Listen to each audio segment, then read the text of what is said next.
I'll be right with you.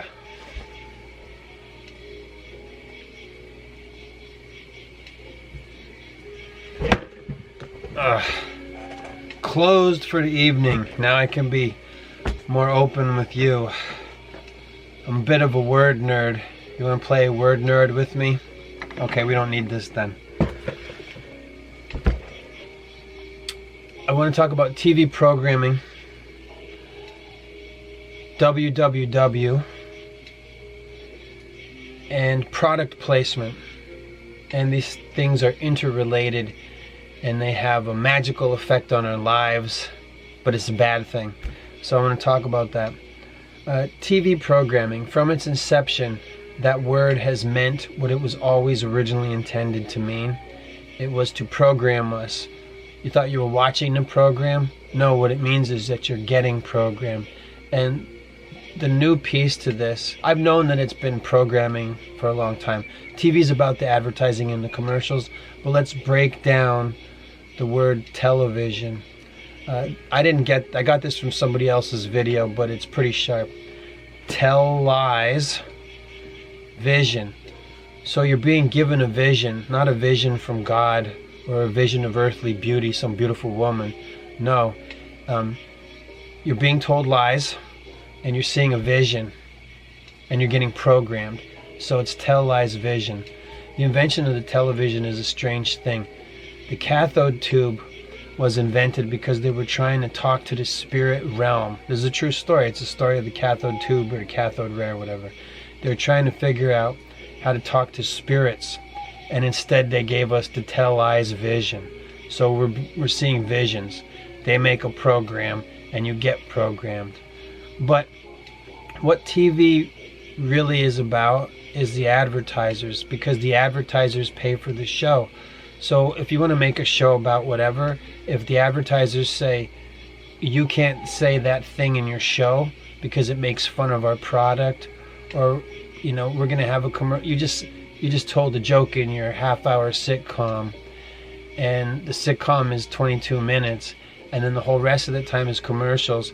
We're paying for the commercials so that people will buy our products when they're watching your show. You can't say bad things about Nabisco products on your show because Pepsi sponsors your show, and Pepsi and Nabisco are under the same umbrella corporation. So you can't talk bad about one because the other's your sponsor. So that joke has to go. So anybody that makes a television show, even if they're not trying to lie to you or be evil, before it even gets on the air, it has to be something that's a program that will be suitable to putting commercials into the show. So having a show at all is predicated on what they want to program into you. Lots of people have ideas for shows, but the ones that get on the air are because, they know that they can get advertisers for that because it's not offensive to people that are, to the networks, I guess, first of all, because you're being programmed through your television. And further substantiation of that is, did you ever see that all news is the same news and they continue to do it, where they show you, and I don't even need to know what country you're in, all across wherever you live, different states of a nation, the newscasters say the same thing. They're all given the same script. Across all 50 states in America, the news stations are given the same script to read. And you can put little windows where they say, maybe you'd like to get yourself something for Christmas. And then all across the country, all the different stations, they all start with that same line. It's December again. It's the holiday season. Maybe you'd like to get yourself something this holiday. And you can see all the little windows. I don't know if I'm gonna, but maybe I'll insert that, a little clip of that into here right now. Or maybe I'll tack it on the end of the episode. So that's programming, and it's from the news. The news has advertisers too. But when you make a sitcom, think about the words there. Sit down, stay calm, and watch the tell lies. You're seeing a vision and you're getting programmed. Do you get it? Maybe you're watching an hour-long show. It's a drama or something. And I know that things are different because of streaming services and you pay premium, but that's all programming too. It's just without the commercials, or if you're watching something for free online, well, there's commercials on Tubi, and then you have to deal with the commercials. But if you have, well, here's how TV works, or how it used to work from its inception. 22-minute show. Out of 30 minutes, the other minutes are the commercials. You have an hour-long show. Maybe it's an hour-long drama or crime show. It could be anything. It's an hour-long show. You have 45 minutes of show and 15 minutes of commercials. And before any of these shows ever get on the air, the scripts have to go through approval on multiple levels. Executives have to look at it. Whoever's responsible for you're sponsored by Pepsi, and Pepsi Nabisco says you can't put these jokes in there because it reflects on our products. So that's somebody's job that works for the corporation of the sponsor. And some shows have multiple sponsors, but now in the further conglomeration of things, you might have one show where it looks like it has different commercials from different companies, but all those companies are under the umbrella of a subsidiary. That's why when you play the Resident Evil game or watch the Resident Evil movies, it's called the Umbrella Corporation, because a lot of things in the world are under that umbrella. And the Umbrella Corporation is like the ultimate evil, greedy corporation that's turning the planet into consumer zombies. And that was originally the intention of George Romero's Dawn of the Dead. George Romero made commercials. That was his job. And then he became the zombie guy. So when he did Dawn of the Dead, it was a commentary on consumer culture. These people are dead and they're zombies and they don't need anything, but they're still going to go to the mall. Well, they got rid of the malls and now they tell us to stay at home. But a lot of people know this, that if you watch George Romero's Dawn of the Dead, which is maybe one of the best movies, like a lot of people put that at the top, the one from 1978, a lot of people put that high up on terms of movies. But George Romero made commercials, so it's a commentary on consumerism. That's why the Zack Snyder one goes a different direction. It's not really a commentary on consumerism when Zack Snyder does it. He goes more for the scares. George Romero there was a sense of humor to that film on purpose. Like David Lynch made Eraserhead. There's a sense of humor about that film that took 5 years to make when he was in college. It's about his tremendous fear of becoming a dad. So maybe it doesn't seem funny on the surface, but there are a lot of things that are funny about Eraserhead. And probably there's a lot of humor throughout all of David Lynch's things, even though on the surface it appears to be weird and you got to decode them and everything. There's messages, there's programming in the things you watch. Like when Eyes Wide Shut came out and everybody saw it that wanted to see it, and it's like only now within the last 10 years that people know what Eyes Wide Shut was really about. And it's about, now they just make fun, it's a punchline. They say, oh, you're going to go to another Eyes Wide Shut, Mouth Wide Open party? Yeah, and that's how it works with the elite. Just like the Godfather movies were explaining that how a lot of things are run, like in the government and in the world and with politics and everything, that it's like a series of bribes and blackmailing, and that's the Godfather, right? And now we know about Jeffrey Epstein and Diddy, even though he got away with it. Now we know, which is part of a demoralization campaign, that Diddy got away with it, or just because he is like, oh, we gotta let him go or whatever. I don't want to. This isn't about Diddy. It's about words. So we can see that, excuse me, that the Godfather talks about.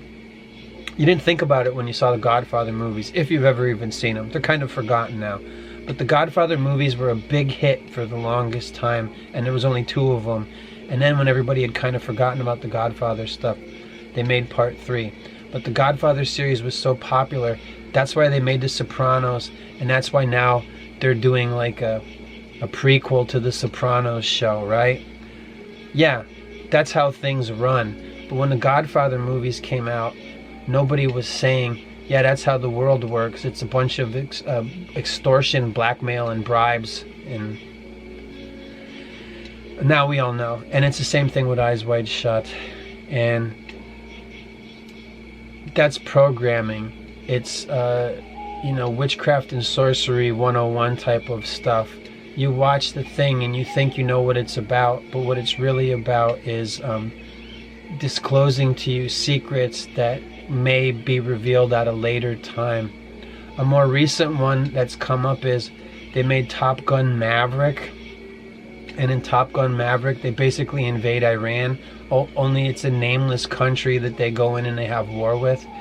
But now that Iran has been invaded, they call this predictive programming, which is a form of witchcraft and sorcery. But what they've done is, you see Top Gun Maverick, which was a hit at a time when nobody were watching movies. Well, it's energy harvesting as well. You're giving your energy and attention to. I never seen any of the Top Gun movies, but you see the Top Gun movie and you get inspired, and then it's no surprise when they go in and invade Iran. This is how we get programmed. When a movie like Contagion comes out years ago, is that the one with Gwyneth Paltrow where she gets sick and then it shuts down the world? Well, there's a bunch of movies like Contagion, the one with Outbreak with Dustin Hoffman and the monkey and everything like that. So there's a thing that they want to do for social engineering purposes that they set up a long time ago in a movie, and then it doesn't make sense till years later. So Stanley Kubrick made Eyes Wide Shut. So the legalistic ways of demons are like, well, we let the people know what we're up to, and then they sacrifice up Stanley Kubrick. I don't think they knew the whole time he was making it, the movie they were making. Stanley Kubrick, my opinion, he was allowed to make this. And Tom Cruise is one of those guys from one of the 3-letter agencies. You know about this, right? And even to bring it back to David Lynch again, in Twin Peaks, Agent Cooper was part of the FBI. And Scientology is, well, I don't want to turn this away from what I said I was originally going to talk about. But television programming programs us. It extends into cinema, S-I-N-E-M-A, or if you want, you could say sin enema and put another N in there. So, what a douching that we get through movies, right up the bum, right up the ass. So, sin, I don't know what Emma means, but the sin part is there. Maybe it's spelled with a C, but you understand that it's a sin. You're getting programs. A spell is being cast. When they write Harry Potter books, when people still read books, and it encouraged people to wait in line at midnight for the books to be released, that's some kind of occult ritualistic thing to wait outside the store. We're going to have a special midnight release about this book about wizards, and we want it to be a big hit. So then everybody reads the Harry Potter books, and then they say, guess what? They're making a screen adaptation. They're going to do 7 Harry Potter movies or whatever. And then quite literally, the spell is cast over everyone as these kids grow up on screen before our eyes, making a Harry Potter movie every year, every 2 years, or however it was. What's Harry Potter about? It's about wizards and witchcraft and sorcery, not unlike all the hype around the Lord of the Rings movies. It's all about the same thing. But what is witchcraft, wizardry, magic, and sorcery? It's all the stuff that's in the Bible that says, there's a list of things, I think, in Deuteronomy, and it says don't do any of this stuff. No witchcraft, no sorcery, no necromancy. And in all these movies, they do all these things. They're predicated on it. I'm a kid, I'm going to wizard school, I'm learning the occult secrets, which is also revelation of their methods.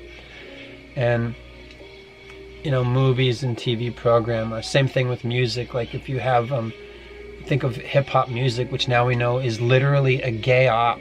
It's a gay psyop, and Biggie and all those guys and Diddy and all these guys were actually gay. And hip-hop and gangster rap was about enculturating prison culture. And in the 90s, they had the programming of, where did it come up with the sag? Where you would pull your pants down so that your ass was sticking out and everyone could see your underwear. That came up in the 1990s through hip-hop. That's part of prison culture. This is Professor Griff stuff I'm laying on you right now, because I think that's where I heard it from him. But it's true. I was shocked. I was like, that's exactly what it is. It's you're not a threat. You're in prison, and it's hip-hop culture, and you're presenting your ass Like, here's my ass, I'm not a threat. And that's why they have the SAG, they have their ass hanging out. And also hip-hop is a gay psyop. We're the nation of, they said there's those greasy guys that go, oy vey, and all this stuff. And they were the ones that had a hand in directing hip-hop away from being a party vibe, rap away from being a party vibe, and changing it into hip-hop and making it be about gangster rap and how all that stuff came in. It was, tiny hat people that were the record executives that said, hey, we would like it if you would make it about crime. And now look at, because it is true and you know it, that listening to all this gangster rap and the evolution of gangster rap from like the I guess 90s into now was about getting people sent to prison, and not just the black kids. That's programming. Okay, so now how does the programming become more intensified, where we're disclosed at the beginning what it is that we're entering into? www. Nobody says that anymore, but www. My website is www.extremenarcissismtv.org.net.com .eu, whatever it is. But the www represents World Wide Web. So every time you type a search, you're doing a form of like spell casting or wizardry. I mean, you don't have to type www anymore. Nobody does. You just type up whatever.com, and then it takes you there without the www. But when the internet was new, it's a net. They even did a Sandra Bullock movie called The Net. Remember that? And I would love to see that again. I don't own that one, but I have a whole video library.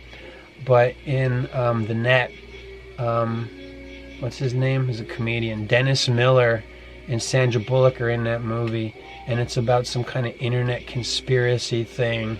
What the internet, I don't even know what it's about, but anyway, there's a movie about this when the internet was new, which is probably revealing about a lot of things that are truthful about the internet. It's a way they give a thing called disclosure, where they're like, well, we can do this to them because we told them through a movie that we did this, so anyone who saw the movie is a participant in that ritual or that spell. They, energy flows where attention goes, so you put your attention on the movie. You either manufacture that it's a big hit, which now isn't even working anymore. The spellcasting isn't working.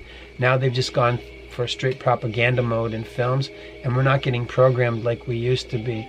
People are talking to each other online. So the same tools that we've used to be programmed, we now have the ability to deprogram one another and say, yeah, the movies stink.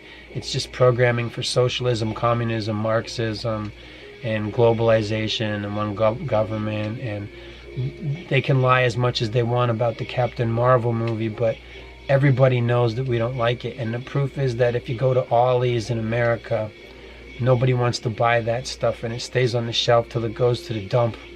And the only people that buy it make fun of it in their videos, and they have a Captain Marvel figure, and then they mock her because the ritual didn't take. We don't want female Superman with the same colors, and like Captain Marvel is basically, it's just Superman.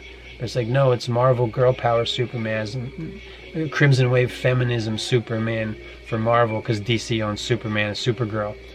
So what are we getting now?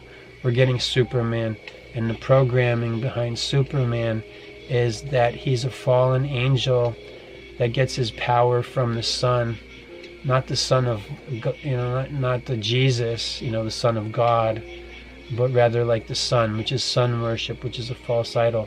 And in the early depictions of Superman in the comic books, when he was invented, at his inception, the S on his chest looked like a serpent, and where the S connected to the corner of his emblem, which is probably just like upside down pyramid, right?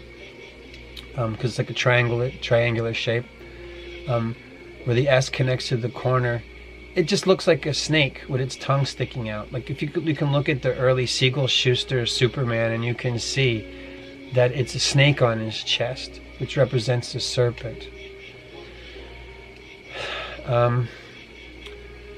So, World Wide Web is what we're tangled up in.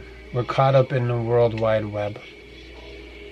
So we know that's what we're getting into. Look at the damage the internet has caused. I've been saying it a lot lately, and I've been saying it for years.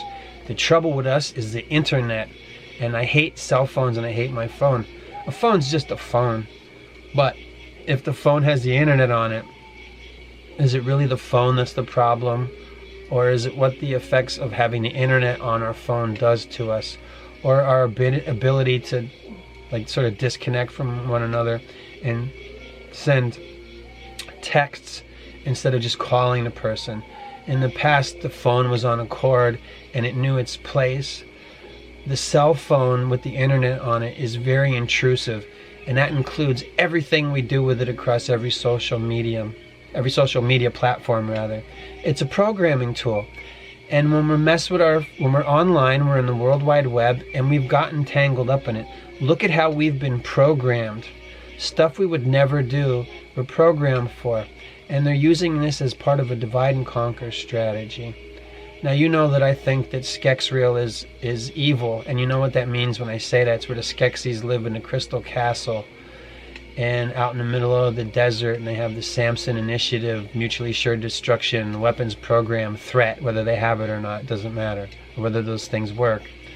It's about keeping a threat alive, like Gene Hackman said in Superman, the one where Superman destroys all the nukes. Is that Superman 4 maybe? Where he said, I don't want to end. He says, I don't want the world to end. I just want to keep the threat alive. So Superman's trying to disarm all the weapons and stuff like that. So anyway, Superman's a false messiah. I just want to inject that in there. The messiah is the messiah. But the people who live out in the desert in Skexreal are waiting. They want to destroy everything on the planet, and then they can have their 200 years messianic period. But I don't even think they believe that. I think it's just about control. And the tools of witchcraft and sorcery are movies and TV. Did you know that? Think about the spell that music casts, to go back to hip-hop again. Having us say the N-word all the time. What does that word mean? If you look up in a dictionary, you'll see it used, would it be an adjective, like a describing word? It'll say N-wordly, and that meant lazy. Maybe there's some other, I heard somebody say that the definition of the N-word used to mean friend in Native American. I don't know if I buy that one. I think it means lazy, because look at how many times that word is used in hip-hop. And it's a staple. It's become such a staple that colloquially, that's what African Americans, that's what brown people in America call each other. They call each other N-word, and it's caught on so that even, like people just say that amongst friends no matter what color they are. And it's been exported to the whole world like the rest of hip-hop culture. It's the idea of enculturating, get young men locked up in prison, but also what they used to say to the slaves when there was slavery in here in America. And slave means Slav, which is about enslaving the Slavic people, who are Caucasoids, by the way. But in America, we're told that the slave masters used to call their slaves N-words. Get up, you lazy N. So that's why people that used to be the slave masters couldn't say that, even though a lot of Africans sold their people as slaves to other countries. So I don't want to get caught up in slavery. It's about the N-word.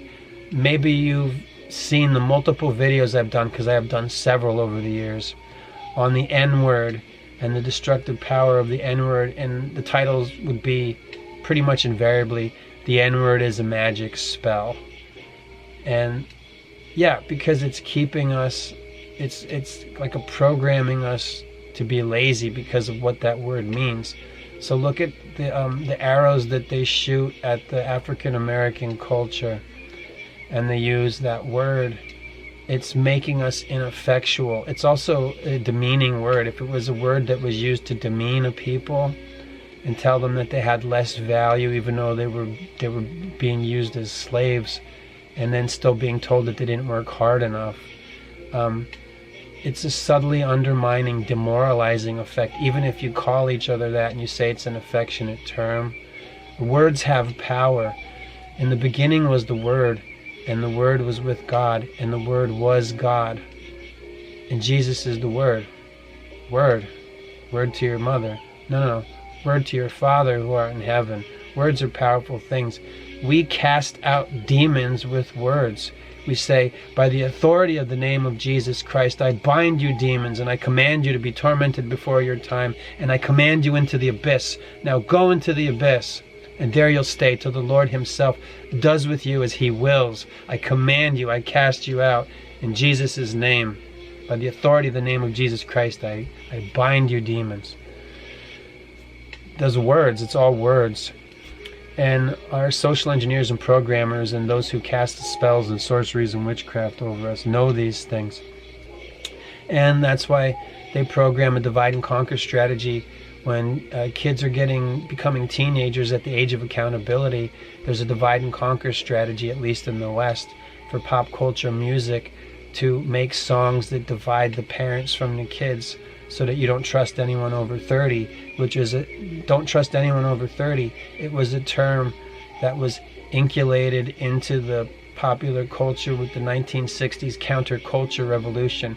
We want to destroy the country. Lots of people are watching TV and are listening to the radio still, so we have access to them. Let's program them. How do we program them further? We use Aleister Crowley's systematic derangement of the senses.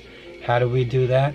We made drugs in a lab with the help of demons, and Timothy Leary is the 1960s LSD drug guy, right? And Terence McKenna after him, and all these guys come in. What's it about? Well, it's pretty transparent in the case of Timothy Leary. I've seen interviews where he looks right into the camera and he says everything that he does for Lucifer, because he's a devil worshiper. He knew where his insights into putting those drugs, or whoever came up with the drugs, he knew what it was about. It was about satanic destruction of the family. All right? So it's the same thing with the different drugs they introduce. Crack, fentanyl, methamphetamines, all the different now prescription drugs, the pharmaceutical pharmakeia of drugs.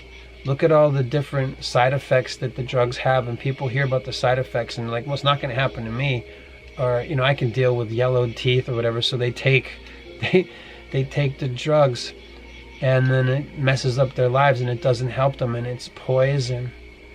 But you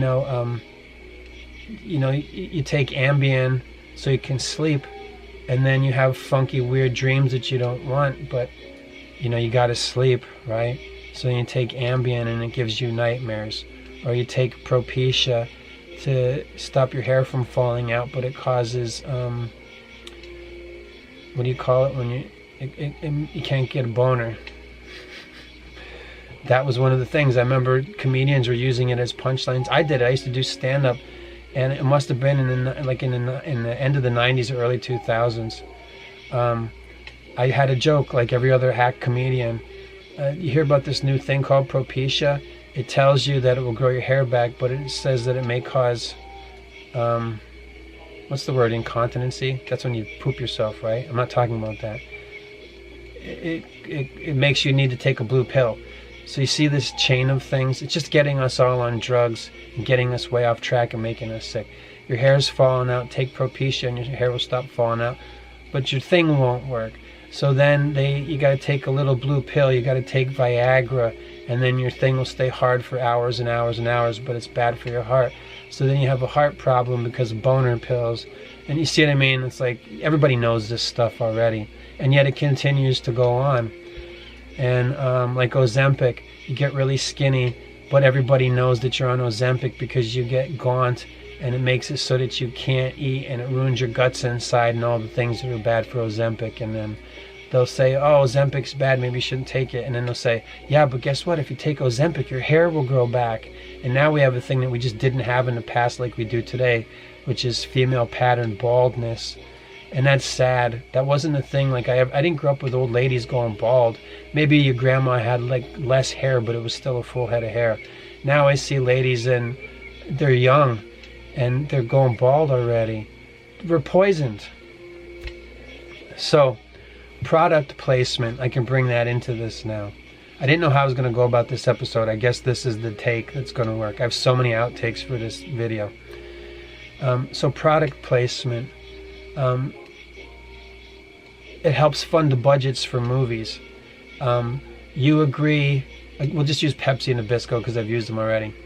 So you're making a movie, and Pepsi Nabisco says, if you guys eat Oreo cookies and have Pepsi cans and whatever other company that Pepsi Nabisco owns, is Nestle tied together with those three?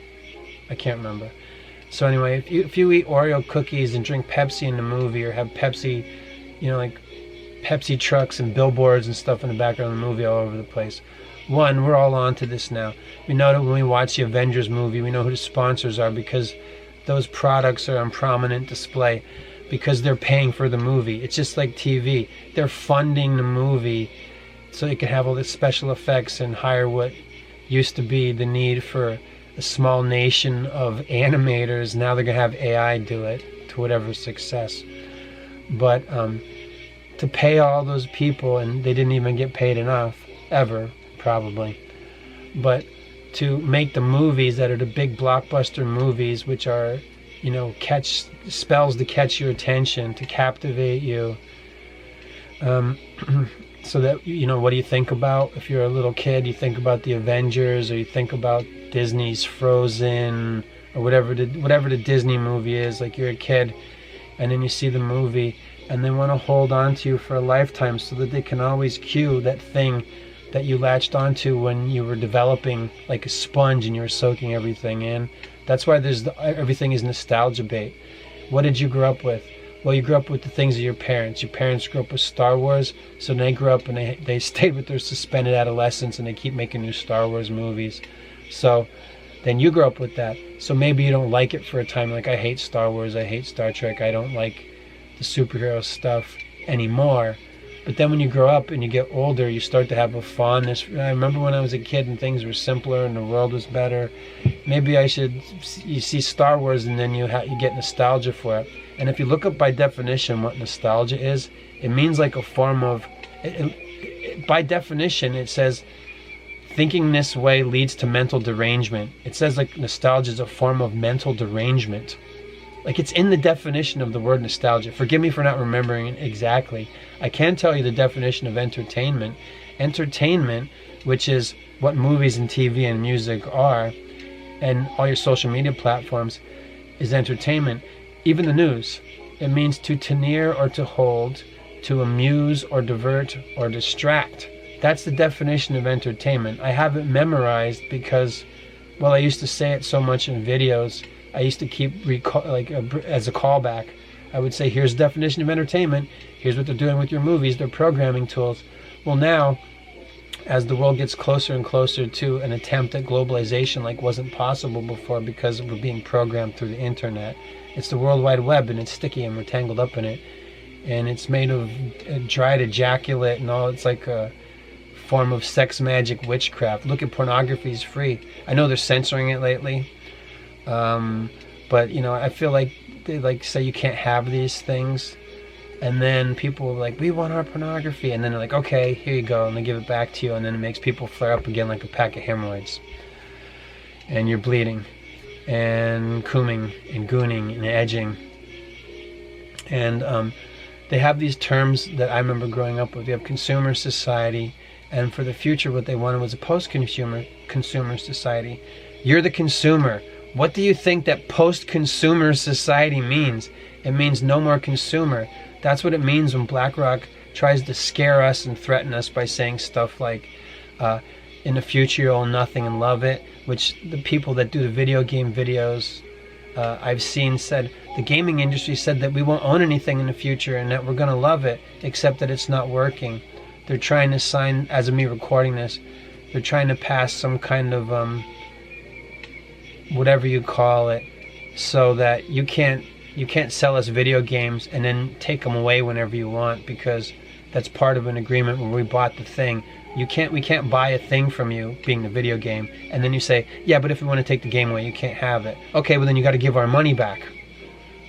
That's, you know what I mean? They're not going to give their money back. So people are trying to buck the idea that was from BlackRock. Like, BlackRock said it publicly, loudly to everyone.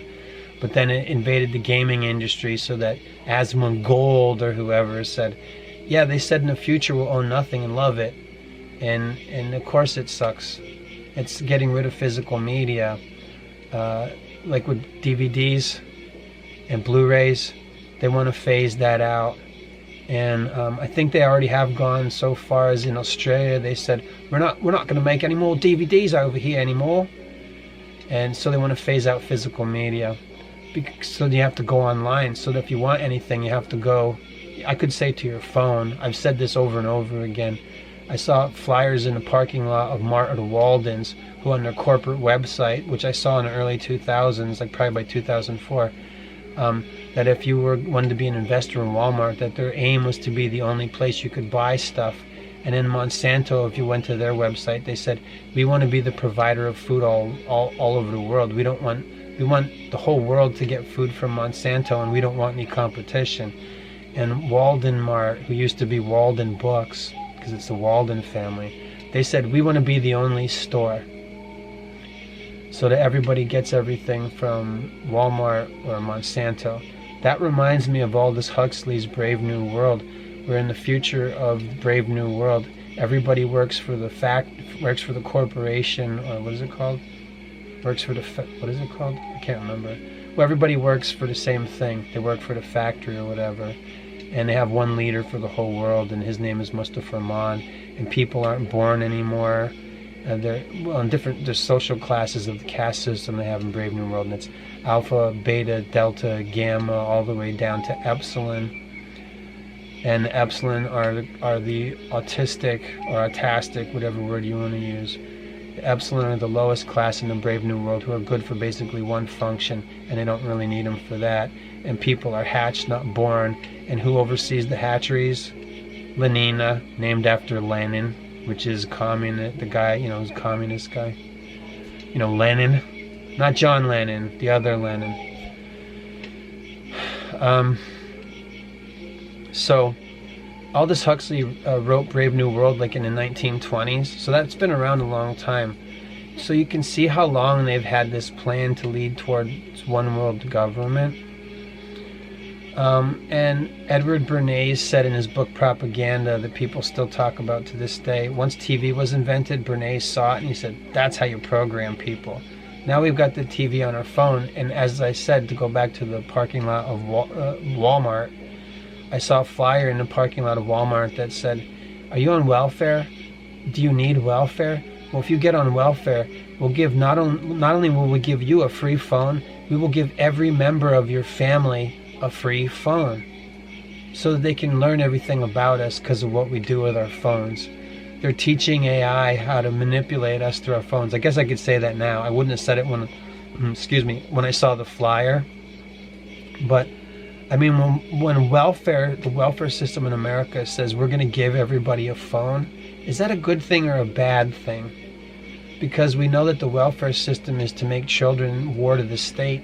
It's like remove the father from the family.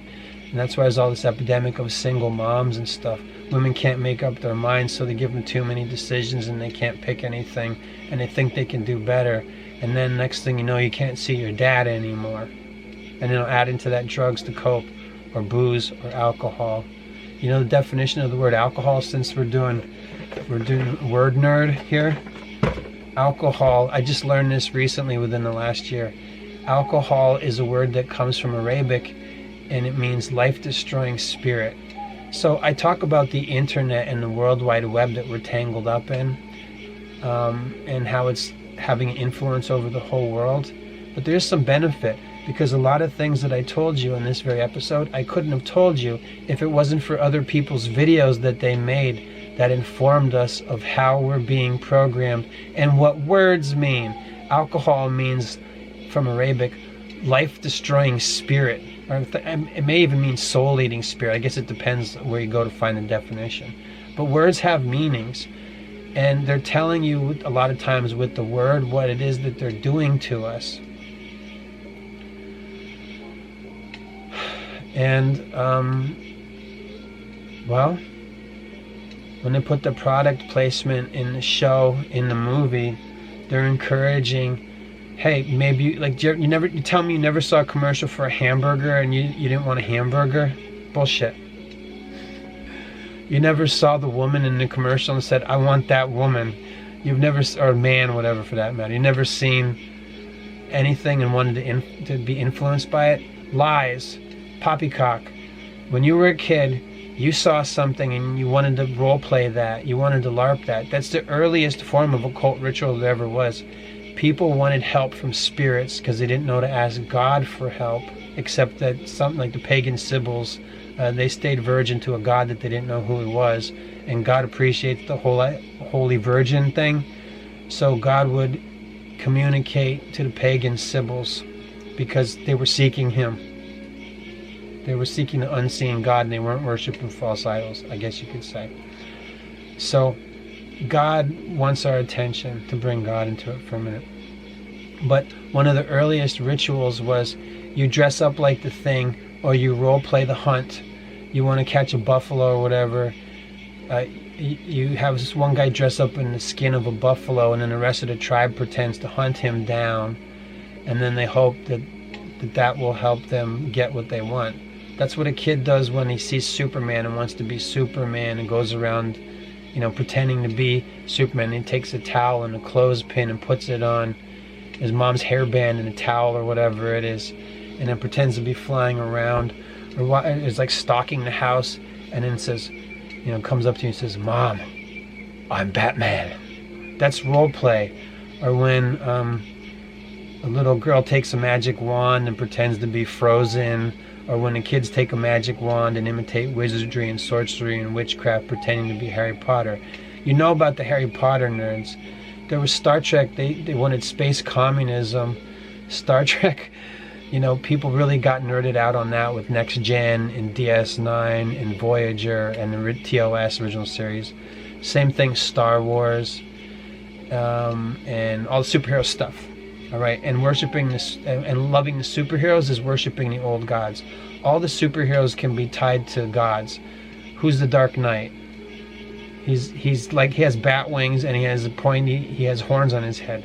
That's the Batman. He's called the Dark Knight. You have Superman, which is some kind of sun god, Satan, serpent worship stuff.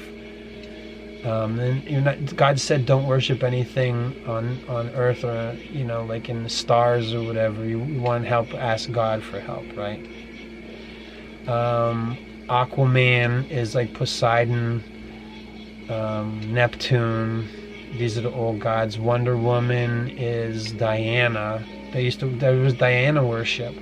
Her name is Diana, and she's Wonder Woman. That comes from the island of Lesbos, or Themyscira, if you will, where it's all women and there's no men.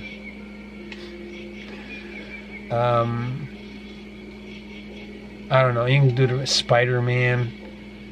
Look at how Spider-Man looks. Doesn't that look like the villain from a comic book and not the hero? That's what I always thought. I was like, Spider-Man looks like the guy that you would fight. Looks like the guy that Superman would fight, not the guy that's supposed to be the hero. He has no mouth, he has these eyes, and he doesn't really look like a spider. Whatever. And the X-Men, X is the crossroads where you make your deal with the devil, and all the symbolism of X-Men. Wolverine has kind of like the horns, and he's like bestial and all this stuff. And we don't have like secret powers and abilities. We have the ability for the Lord to work through us to do exorcisms and heal people and all that stuff. But what we don't have is the powers and abilities of the X-Men. People had those things in the past, and it gets biblical. Like there was a demoniac that had a legion of demons in him that lived in a cemetery, and they tried to put him in chains, and through the power of demons he could do superhuman feats and break the chains. That's demonic possession. So the X-Men aren't superheroes, they're possessed, is really what that means. And we know that Stan Lee and Jack Kirby knew all about that stuff. Jack Kirby knew about demons by the time he was 9 years old, because he got really sick and a bunch of rabbis had to come and cast the demons out of Jack Kirby because he came possessed. That's his story that he tells. Stan Lee has trouble with God, and you can see the videos on Stan Lee's problems with God. He had a problem with God the Father. He thought God was a bozo that messed things up and didn't have control of it down here. So that has something to do with the relationship with a Silver Surfer and Galactus and all that stuff. It's and that's why the Marvel movies and the DC movies have become so popular. It's still about worshiping and venerating the old gods. God said you shall have no false idols before you.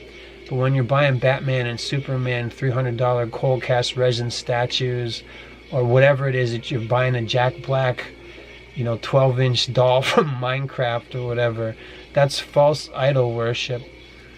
But even more so, if what you're venerating and worthship, again with words, what you're putting a value to is, Batman, Superman, or whatever movie franchise, Star Wars, Darth Vader helmet in the background, Pokemon are all demons. All the Pokemon are demons. It's cockfighting for demons.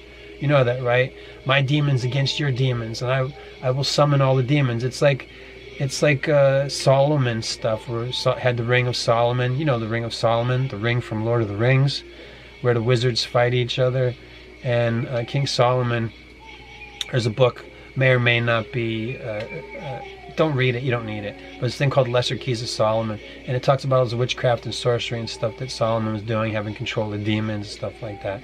And it is a huge part of Lord of the Rings, because there's the wizard Saruman, makes me think of Solomon, and it's about the one ring to rule them, one ring to bind them and stuff. Well, that's what Solomon was doing. He was trying to control over demons, and there's stories about him putting demons in a box and throwing, and then the demons were let out of the box and everything like that. And Solomon bowed down before false idols, and then God took his favor away from him and said, "I gave you everything. You're the most richest baller player of all time with all the riz, Solomon.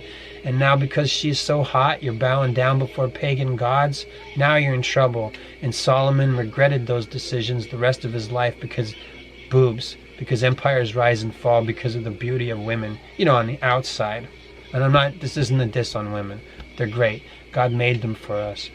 But I would say it's the original case of cloning, because you have Adam and Eve, and then Eve is made from a rib from Adam. So Eve is a part of Adam. Do you understand that? It's the Bible. That's in the Bible for a reason. So look at the programming through movies to encourage us about clones. You have the Philip K. Dick story. Philip K. Dick was hanging around with the Silicon Valley guys, and he did the do androids dream of electric sheep or whatever. That's the basis for Blade Runner. Ridley Scott makes Blade Runner, even though it wasn't really much of a hit. They made a sequel to it many years later. They have Star Wars, the original Star Wars. Princess Leia says about the Clone Wars.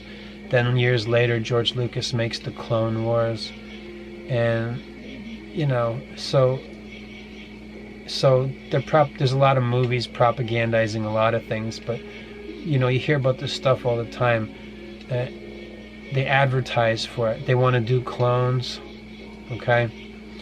So you have Jamie Foxx who gets sick, and then what do you know? It happens right around the time where his movie, they cloned Tyrone, comes out, and then Jamie Foxx comes out from being sick or whatever happened to him, and they're like, Jamie Foxx is a clone. It doesn't matter whether you or I believe in cloning. It's just that you can tell when they're advertising for a thing. They're advertising for it. They want you to think about it. They want you to think about cloning. Maybe you'd like to have a girlfriend on a thumb drive. They did the Spike Jonze movie, Her, where Joaquin Phoenix, who always plays the same character because a lot of acting is typecasting. Jim Carrey came out years ago, and the cast of a movie, again, nerd word, nerding out on words rather.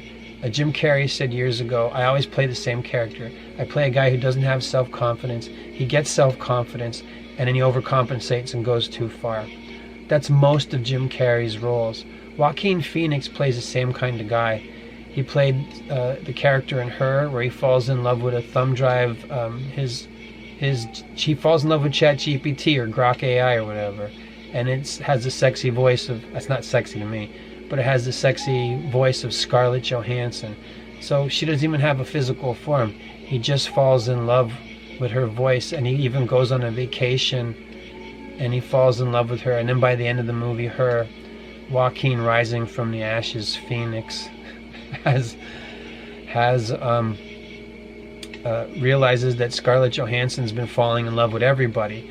That's what's happening now with ChatGPT, as put in the movie Her. So it kind of softens the blow. You're like, yeah, that was in that movie, Her. And it's like, yeah, but people are really doing that. They're falling in love with ChatGPT. And one of the points of the movie Her was that in that movie, his Joaquin's ex-wife tells him, you didn't really care about what was real. You just wanted things the way that you wanted them. So you changed the way that things were so that you could live in your delusion, basically. That's what we're doing. You don't want to fall in love with somebody. Now, maybe not you or I, but a lot of people are like falling in love with AI, the ChatGPT and all this stuff because it's telling them what they want to hear. You're the best, blah, blah, Siri, whatever, fill in the blank. And then in Halo, don't they talk to a thing called Alexa? Or is it Siri? It's one of those things that actually exists. Well, that was in the game Halo. Then they gave the real world equivalent of that thing to us, and they're like, yeah, like in Halo. Remember? This is the spellcasting. So when you watch a movie, the end credits roll, and you know I've said this before over and over again, that the cast of the movie casts the spell, and you watch the performance of the actors or the actresses, and they go method, and they pretend to be, not all actors and actresses go method, but method acting is a form of demonic possession where you're willing to have the spirit of something inhabit you. And that's why when you go on the set, you're like, no, you can't call him Wesley Snipes. You don't call him Wesley. He's Blade now. No, you can't talk to Jared. He's the Joker now. So so when they made all the instances of this, what's his name? Jim Carrey was really annoying on set of They made a documentary on Netflix. You can go watch if you have Netflix, called Man on the Moon documentary, where everyone complained about what a jerk Jim Carrey was, because the whole time they were making that movie that nobody cared about, he was pretending to be Andy Kaufman, and it really pissed everybody off. And Will Smith said that he didn't like Jared Leto because on the set of Suicide Squad, which was supposed to have the Joker in it, Jared Leto was sending people dead rats and used rubbers and stuff like that, and he's playing pranks on people. And Will Smith says, I hate that dude, he's a jerk. And I'm glad that the movie's over and everything like that.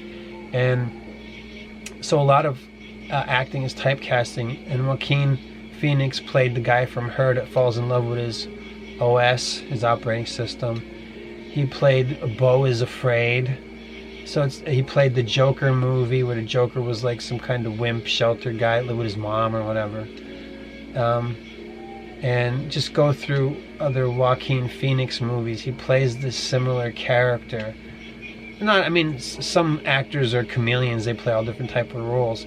But a lot of times it's typecasting. How many times is Robert De Niro over his whole career? Because he's had like a long career and he's an old man now.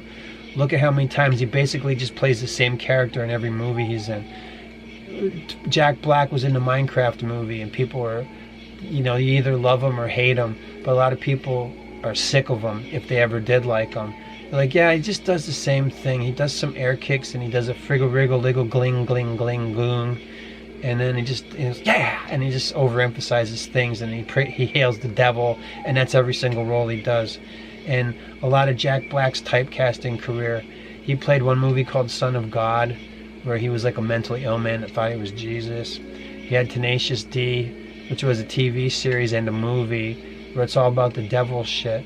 And the band Tenacious D is all about making like deals and pacts with the devil, and how they had, they got one up with the devil. In the movie, they challenge the devil and they smoke bong hits out of his horn. That's the ending of the movie. Spoiler alert for The Pick of Destiny.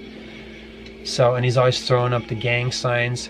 Like he's always doing this thing. I'm not going to do it. He's doing like the hand sign. That's how Spider-Man shoots webs. For kids.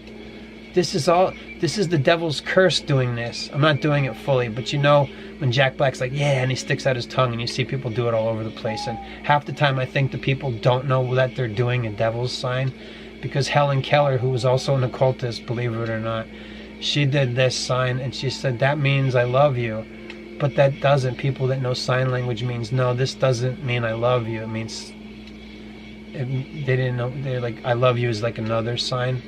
But it's just a way to enculturate the evil shit. Because demons are always looking for ways to invade into our lives and stuff. And This is many of those ways. But I wanted to stay focused on advertising, but how could I not talk about God? That's how where we live. Okay? We're under spiritual warfare. So product placement works. I mean, you see the thing and you imitate the thing. Oh, I want to be Iron Man. So you get the Iron Man mask. I knew little girls that had Iron Man. I'm like, why does a little girl want to be Iron Man? I have no idea. But these things have an influence on us. And we imitate what we see. The example I've also used many times before is, what did I have? Like 9 or 10 Fast and the Furious movies? That helped create this street racing car subculture that just didn't exist in the form that we have now. People saw those Fast and the Furious movies and they started doing the illegal drag racing stuff, which was around before then, but it really made, like, everybody knows about, like, gotta get nitrous oxide, do all this stuff and all the bullshit about that made the car culture in America what it is now. And then it got exported to the rest of the world, where guys are in like Muslim countries and they're drifting inside parking garages. It looks really cool. People are evading the police because they know how to make their car fast enough. They're risking everybody else's lives to evade the cops. Did you ever see that guy? He, like, over and over again, he keeps evading the cops, driving like a maniac, and they can't catch him. I think they caught him, which was inevitable, right? Or how many guys like this are there? I know about the one guy. But anyway, those Fast and the Furious movies got people interested in that stuff. And that car culture stuff, you know, right or wrong, people died doing that shit. They saw the Fast and the Furious movies, they left the theater and they drive like an idiot and cracked up their car. Maybe they hurt somebody, or maybe they got perished. But even, you know, with adults, like it started all these car clubs and stuff. The Fast and Furious movies came out, you know, like a couple of them. By the time they had Tokyo Drift, there's all these car clubs all over the world, and girls are interested in that stuff and they weren't before. And it's dumb. Same thing with video games. I remember when video games were invented and they were aimed at anyone. Like, they would say, maybe on your lunch break you want to go play video games. And video games were kind of aimed at adults, and you would see adults in arcades. But, you know, then it became more of a thing for kids. And then somewhere in the 80s, we thought video games were done. Like by 1983 or 84, it was like, yeah, everything's going on clearance. People didn't care about video games. They were over it. Well, look at now. People are willing to fight for their right to continue gaming. They're like, no, we want to own our games. You can't just give us the games and then shut down the whole world on us. So they're fighting to stay online. I mean, we have child labor laws passed. In the past, there was child labor laws so that kids wouldn't have to work in the mines. Now the kids love working in the mines, and it's called Minecraft, and they tear up the theaters and do youth and revolt stuff or whatever. And there's the chicken jockey, and everybody's going crazy, and Jack Black is a dumb fat asshole that worships the devil, and he's a slob. And how would him? Because he wants to go there. He thinks the devil's his buddy. And what's the other thing that Jack Black did to tie it back to him? He played Satan in a Christmas movie, because Santa Claus is Satan, and everybody knows that now, because it's just an anagram. Santa has nothing to do with the birth of Jesus. And December 25th isn't celebrating the birth of Jesus, because that's not when he was born. It's celebrating the pagan festival of Saturnalia, where we venerate Santa Claus, at least in the West. It's a big thing even in Italy, the creches, the handmade that's nativities. But there's all the Santa Claus shit. So yeah, for some people, they're celebrating the birth of Christ, even though he wasn't born during the Saturnalia. It's a long-term way that they co-opt the holidays. But we know that Santa Claus is Satan. And I said it won't be long before NASA puts the T in there, and it's the National Aeronautic Science Association, and then they'll put a T, and it'll be like Satan or whatever. I don't know.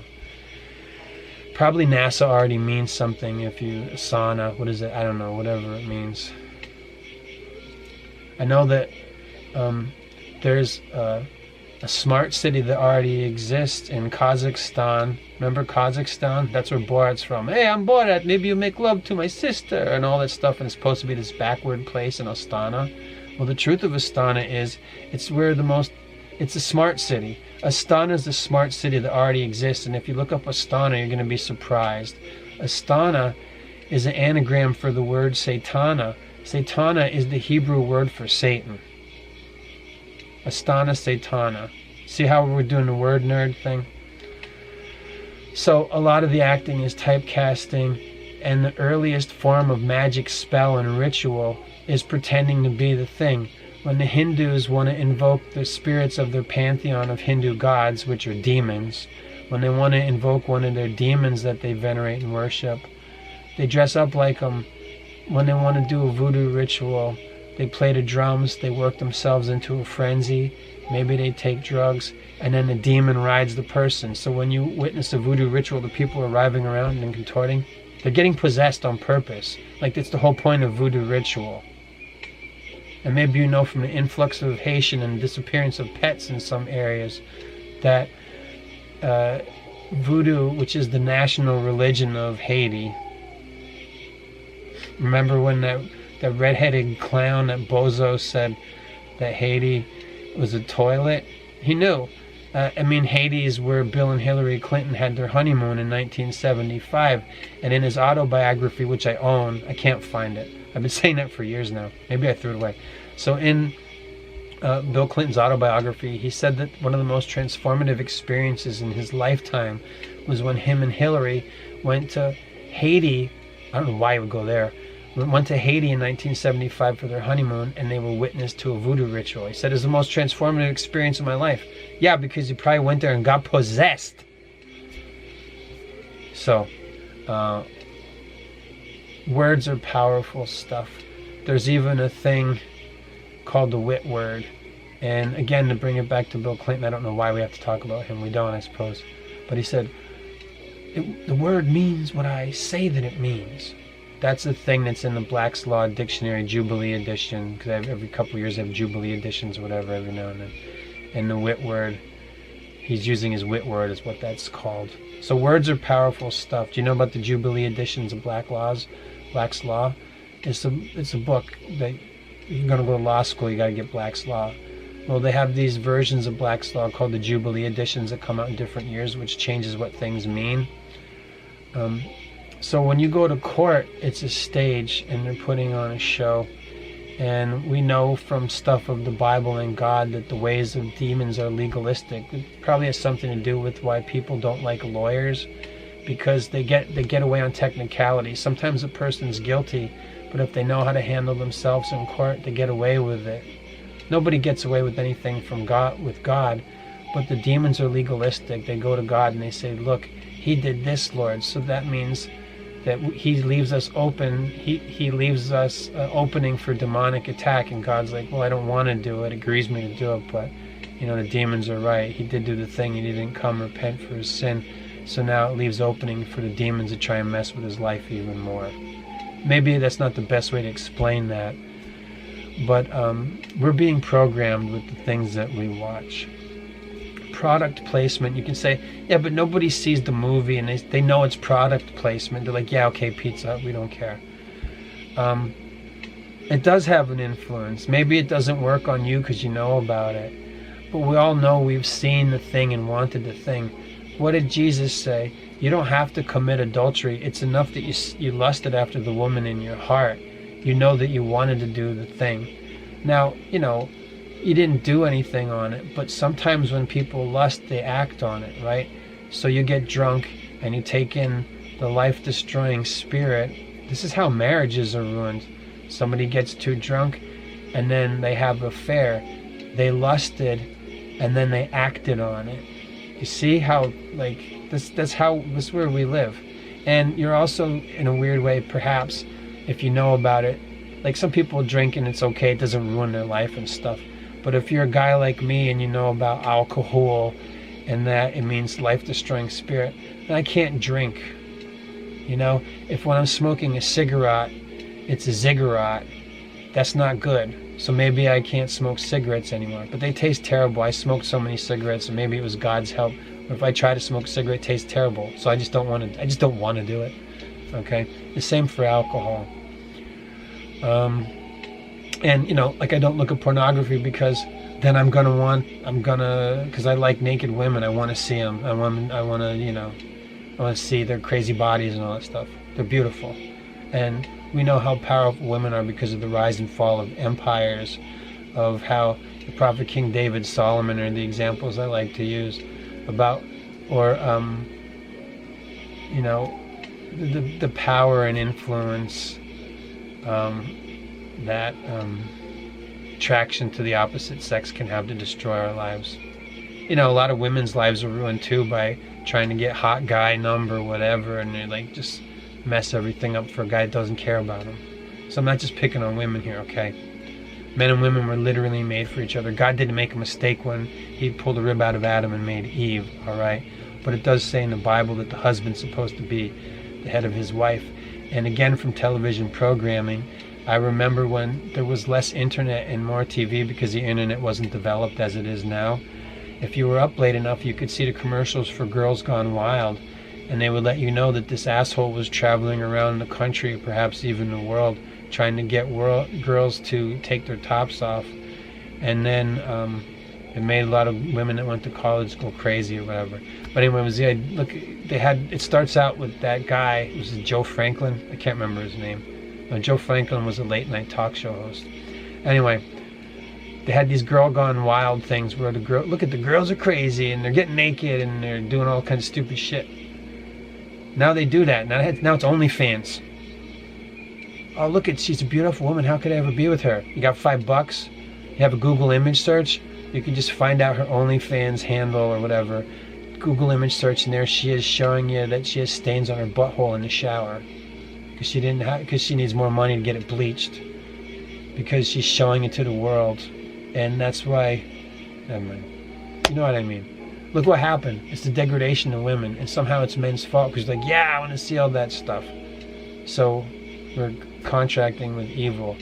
The phone has had an evil influence on our lives. It's a programming tool. We're being programmed. It started with TV programming. Before we had TV programming, we had the radio. Then we have radio, TV, music programming.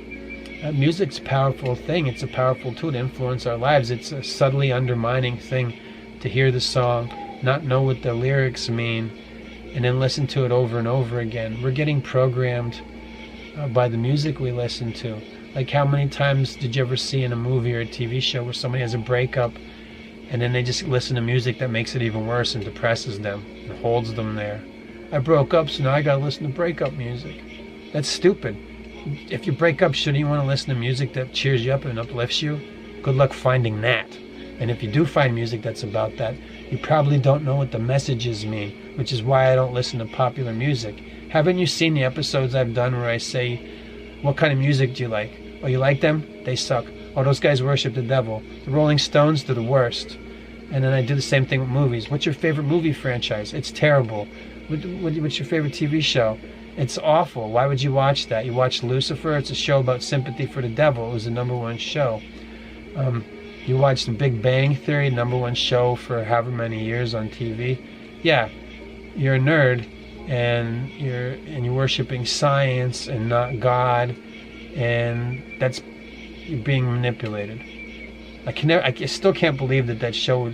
Somebody told me The Big Bang Theory was the #1 show, and I was like, yeah, that's funny. And he's like, no, it really is. And I'm like, bullshit. And then he proved it, and it was the #1 show for years. It's so stupid. Like, why would you watch that show? Hi, Sheldon, and all this stuff is bullshit. And what are they obsessed with? Star Trek, which is space communism, Star Wars, pop culture shit, and science. What's that have to do with God? These are all the things he doesn't like. And they're all drooling. They're all a bunch of guys that are beta male guys that never really get the girl. And then there's the one, I don't know, she wasn't hot to me. Then there was the one girl that was a hot girl and they're trying to get her or whatever. Forgive me for not being an expert on The Big Bang Theory, but I did see a bunch of them. And it's awful. I couldn't even stand to watch it at first. I was like, I had to be like worked into it. I was like, I can't even stand the guy's voice. The guy, you always talk like that. I'm like, why the hell would you watch that? And they're hateable guys. I mean, at least the Seinfeld people are hateable, but it was funny.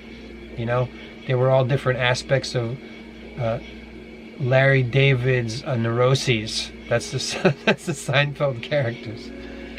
But you know, that's what the sitcoms were.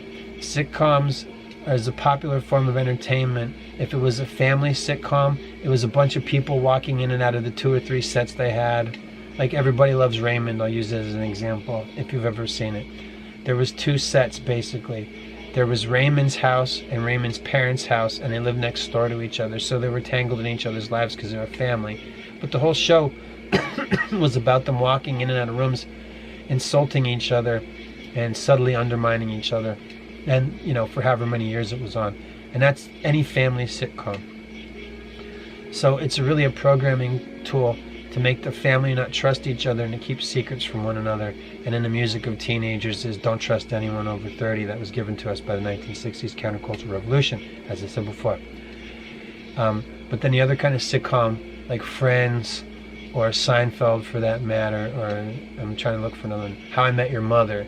These are basically all 3 different versions of the same show. So you watch those shows, and again, same sets. Seinfeld has the diner, Monk's Diner. Friends has the Central Perk coffee shop, and How I Met Your Mother has Wherever They Hung Out and How I Met Your Mother. And it's a bunch of friends getting together, Young Hearts Be Free. And every week, they're fornicators. They have different celebrity lovers. And that template was set with Three's Company, which was a bedroom farce. And every week the Three's Company gang, Three's Company was a guy, John Ritter, living with 2 girls, which at the time wasn't really acceptable. It was like, that's living in sin. You can't live together with 2 women. You're not married to either one of them. Which would be one thing if like 2 of the characters were married and then, her girlfriend comes to live with them. That would be acceptable by God or whatever.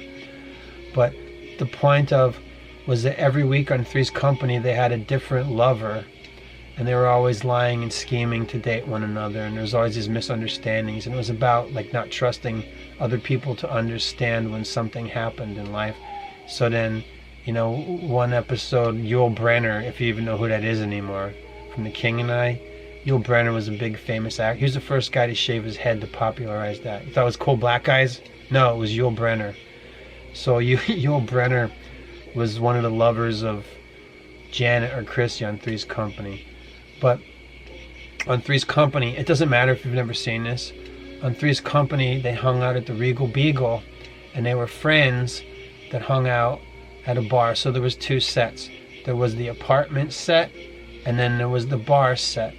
And then you have Seinfeld, and then there's the apartment set, and everybody just come over to Jerry's apartment and eat food out of his fridge and just take all his shit. And then they hung out at Monk's Diner. And then the Friends, the girls lived in one apartment, and the boys lived in one apartment, and they were neighbors, and they hung out at the coffee shop. And in How I Met Your Mother, which I'm less familiar with, they had their apartments, and then they hung out at the coffee shop. And now everybody stays inside, so it's a quaint notion that people go, like the young people, go back to a time that was easier through TV and get programmed and say, well, I like Friends because, maybe their millennial parents or whatever grew up with Friends, so they watched Friends when they grew up, and then now the Zoomer kids or whatever. So the young people are like nostalgic about the idea that people were friends, and it's not even real life. It's a TV show about friends, because like, I don't like Seinfeld, they're ugly. That's what they said in the 90s. Some people said, I like Friends better because they're more attractive, and the Seinfeld people are ugly, and they don't have redeeming personality qualities, whereas the friends of Friends, I guess, were more likable. And on Seinfeld, they were like, we don't care. They're just like, again, different parts of the neuroses of Larry David, basically. Parts of his psyche or whatever you want to call it. So now I see kids, and the reason I bring this up is because when I go out in public, I see young people and they're wearing Friends t-shirts, and I'm like, I know that's from the Friends show in the 1990s, and I was a man in the 1990s, and I was like, I would never watch a show like that. But I had a girlfriend that to go to sleep at night, we went to sleep to 6-hour VHS tapes on auto repeat of Friends episodes, because she'd record the Friends episodes without the commercials, and then when a 6-hour tape was full, she'd play that at night. and we go to bed to it, and they put Three's Company in syndication, and she had 6-hour VHS tapes of that because she was so traumatized about all the stuff that it's none of your business that happened to her when she was a kid, that she didn't want the silence at night. She wanted to hear something. So I'd cover the TV with a towel, and then I'd go to sleep with, because we were shacked up and we weren't married. So we'd go to sleep every night listening to Friends and Three's Company episodes. To sleep. Now they have noise machines. You can make it sound like crickets, or TV static is one of the options. I don't know what people listen to on their internet. I can't believe that some people leave the internet on all night, and they leave. It's creepy to me. I can't leave the internet on all night. I unplug the internet when I'm done using it. I don't want to be plugged into the net. It gives me, I hate the internet and I hate cell phones, okay? Just get it over with. But some people will go to bed to 10 hours of the L-Cars Star Trek spaceship noise, because it is kind of soothing. I've used that in other episodes in the past. It's the L-Cars is like the sounds that you hear in the background of Star Trek Next Generation. It's dumb. But they'll have like 10 hours of crickets chirping, or 10 hours of lo-fi chill jams, and people go to sleep because they don't want it to be quiet. Maybe they have sleep paralysis, which is a terrible thing.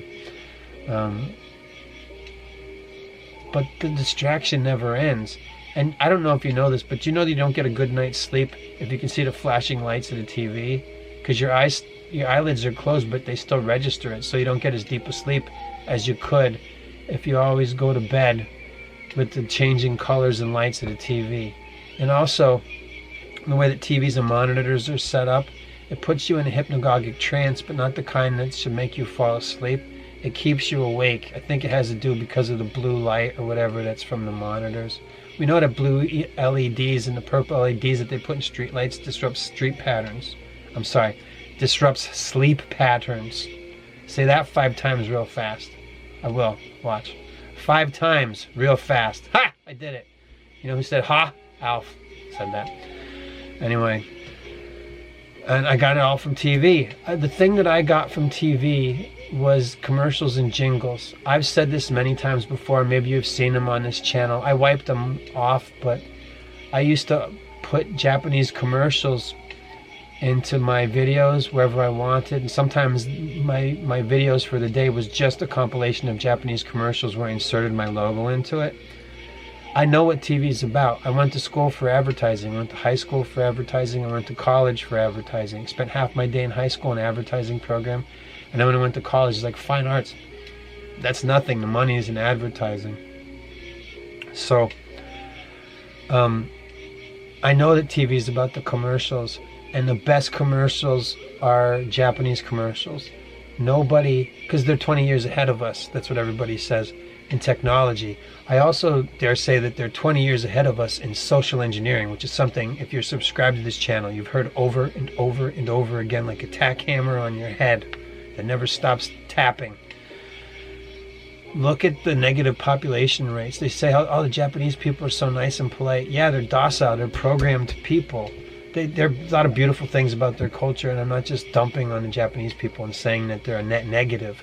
No, there's a lot of beautiful things about the Japanese, but also they have become divided and conquered. They have negative population rate, and everybody wants to go over there. Like, we want to go to Japan. And the Japanese people are like, we've had enough of the tourists, is where things are at now as of me recording this.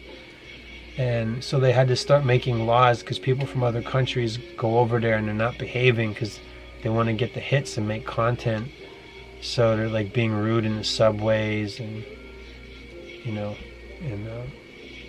Japanese people are 20 years ahead of being in being socially engineered the way that they want the people of the future to be shaped.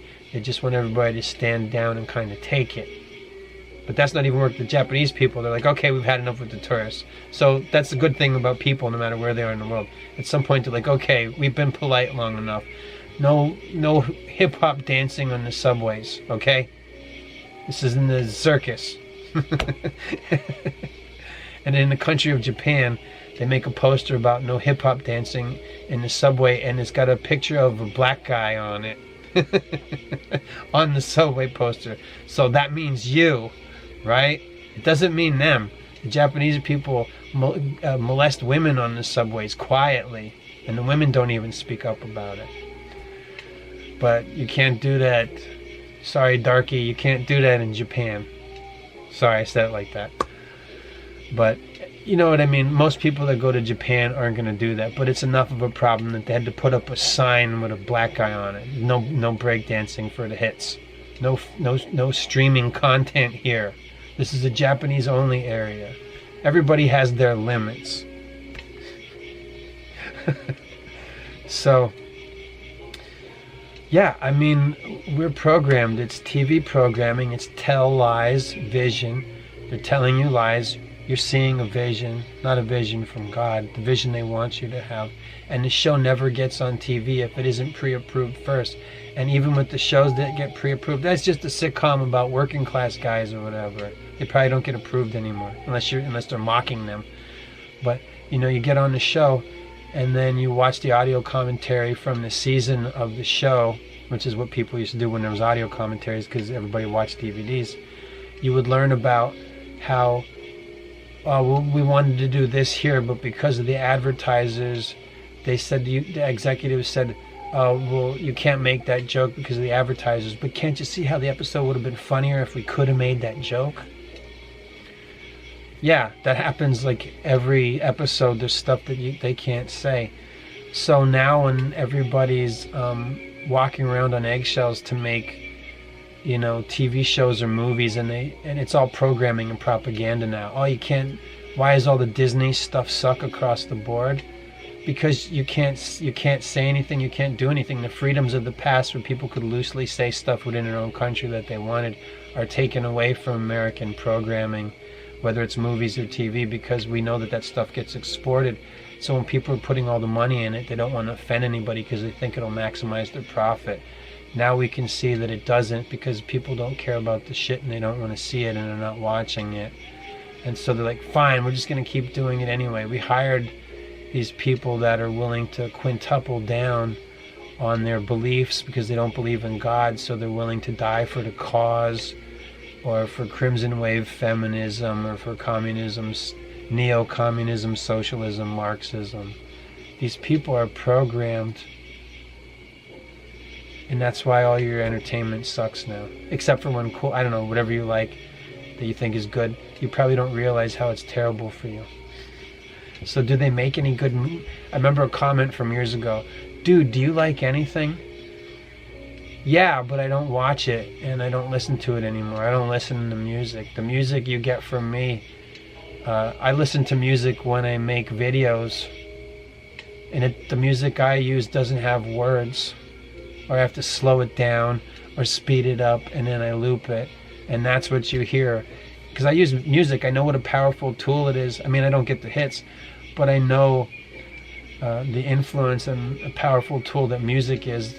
That's why a movie or a TV show uses all these things. It uses sound design, the Foley design. It uses the soundtrack, which is the music. Which, I mean, sometimes people are made stars because they get a song in a movie, and then people say, who made that? Do they have any other good songs? And then, you know, the music bit, you know, you have to get blowed by Puff Daddy or whatever, and then next thing you know, you're hit. And you sold your soul to the devil like Katy Perry. And when they're done with you, they chew you up and spit you out. Katy Perry's in the being sacrificed stage. She had her fun.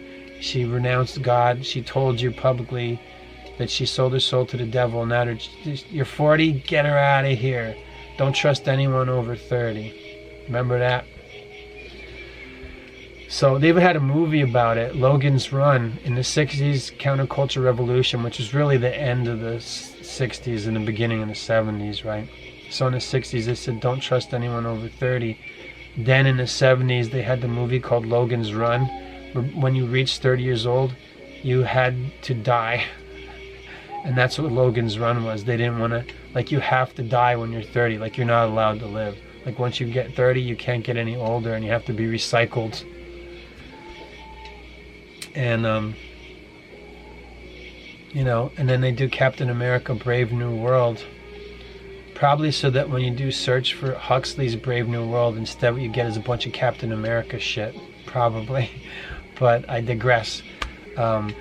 We can find out about Huxley's Brave New World. We can find out about George Orwell's 1984. I'll give you the Cliff's Notes on both of these important works of social engineering.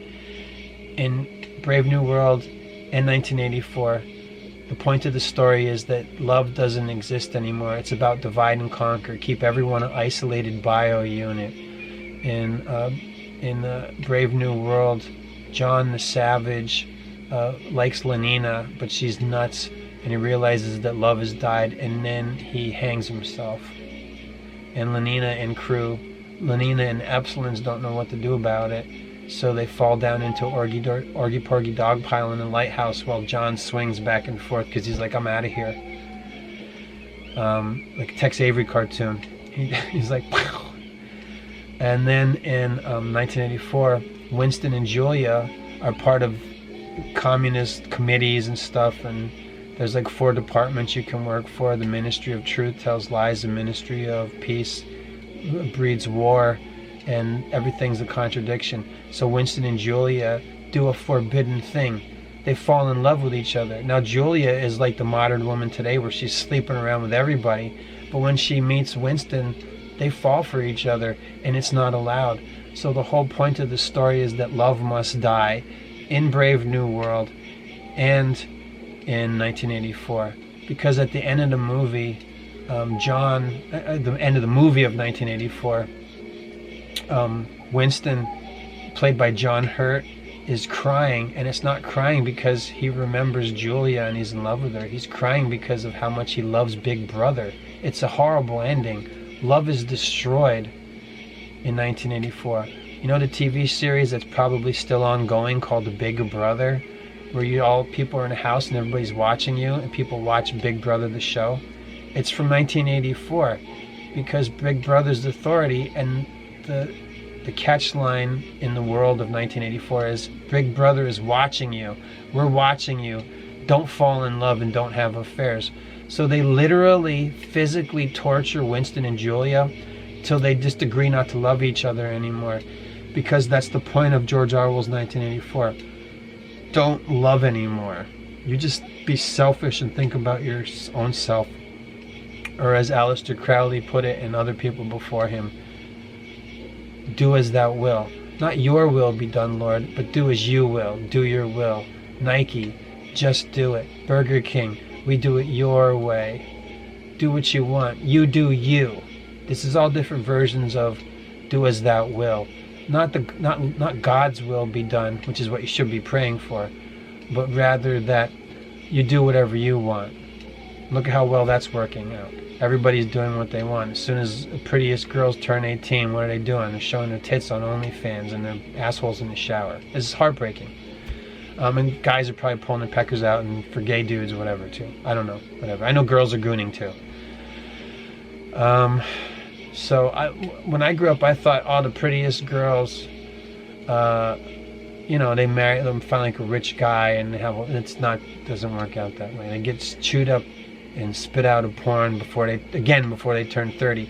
What are they, again, with the Logan's Run stuff, and don't trust anyone over 30.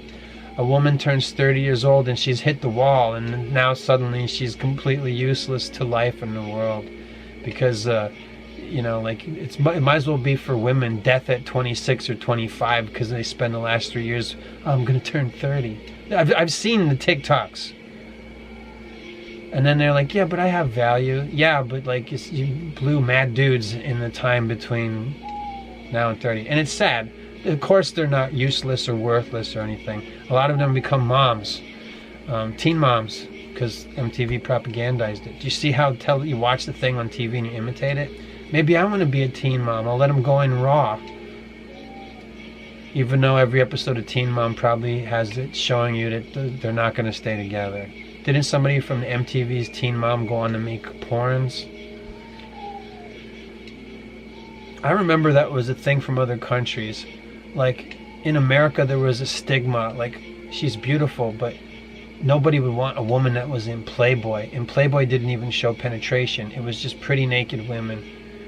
And it was bad. It wasn't a good thing. Oh, she's a Playboy playmate, and people are like, yeah, if I have $5, I can see her naked? I can see Bush? No, it's a lot different now. You don't even need the $5. You just need the internet, and there it is. But in other countries in the past, like Brazil is the example of this. I don't know how old you are, but in the past, different countries, there wasn't a stigma to posing nude in a magazine. They were like, no, like it's considered like a venerated thing. Like in Brazil, like, no, you have to be a really beautiful girl to even get into Playboy, or their Brazilian equivalent, or maybe it was the same Playboy with Hugh Hefner and all that shit. I don't remember. But I remember being surprised to hear that. And I'm like, what? You mean like they have a different attitude about being in Playboy in Brazil? And the Brazilian guy was like, yeah, it's like not the same thing. It's like, it's kind of accepted that you would show your pussy to the whole world. Although, you know, in the old days, Playboy really didn't show so much. Now everything's like gynecological. They just like spreading it open for you. And you're like, it looks like a loose meat sandwich or whatever it looks like. It looks like a Plums or whatever. Women are getting labioplasty surgeries so that it looks like they don't have a vagina. So they look like just like, you know what I mean? Like, this is the influence of watching stuff. All right? Guys are injecting fat into their thing. No normal, rational person would ever consider this. You got married, and then whatever she had, that's what the husband got.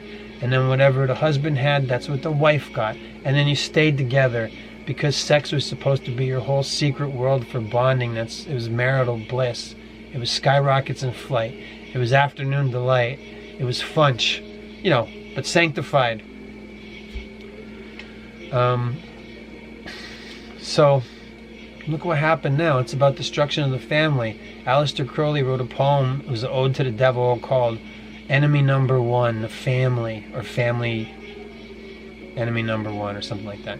But anyway, the point was it was about destruction of the family, because that's how you control people, and that's how you ruin generations of people. If you want to control people and make them however you want, you don't give them an example of who to be or who to find so that they can grow up and develop properly. You ruin it.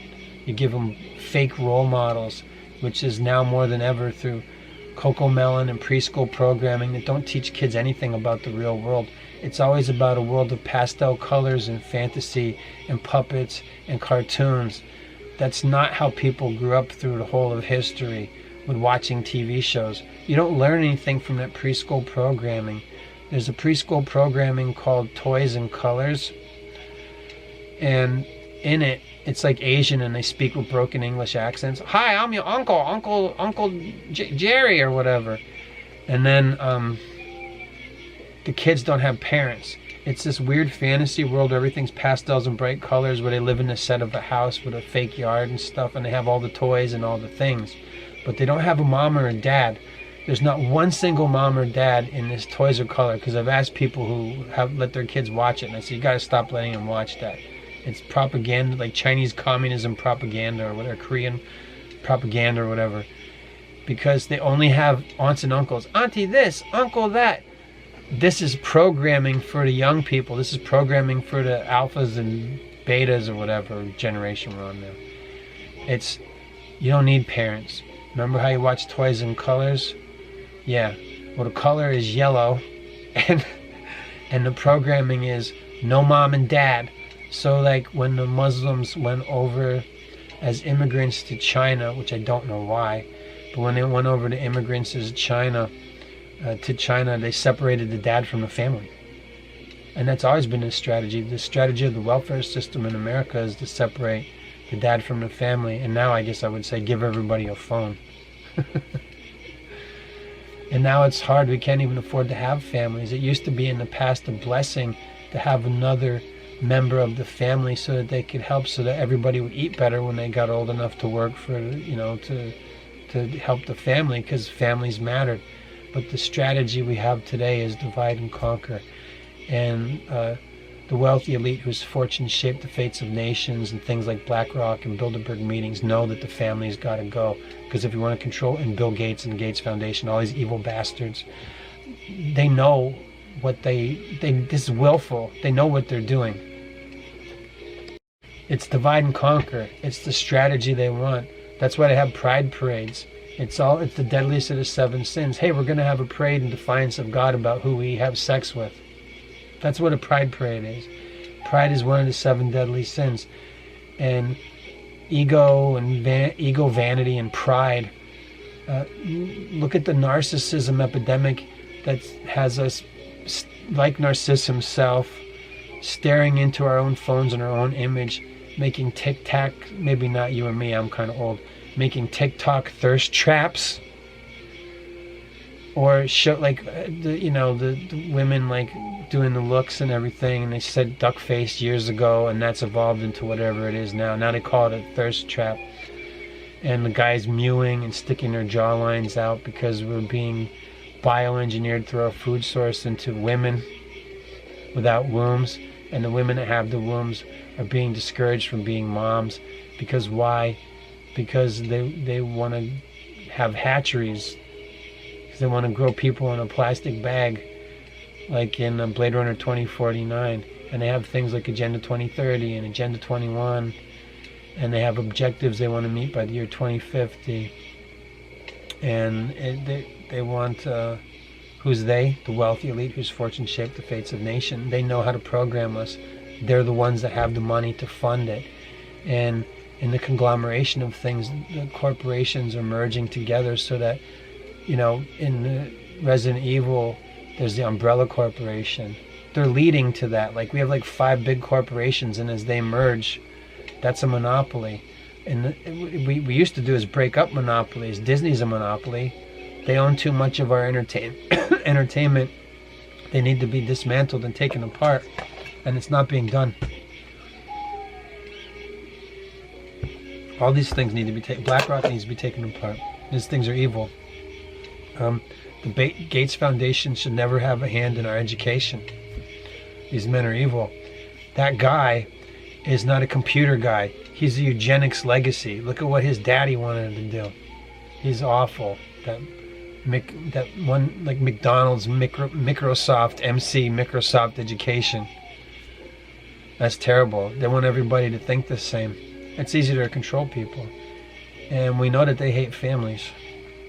Look at communist China. Look at all the stuff that the poor Chinese people have to put up with, how they get programmed. I don't hate the people. I hate the programs. And even the programmers, I'm not sure if I hate. We're supposed to bless those who curse us. And I'll tell you what, if there is a class of 6,000 or so social engineers who are programming us, I just don't want the devil to have them. If the devil thinks he's got somebody, whether it's the Council of the 300 or the 6,000 class of social engineers or the wealthy elite whose fortunes shape the fates of nations, if the devil thinks he's got them, I want to take them away from them.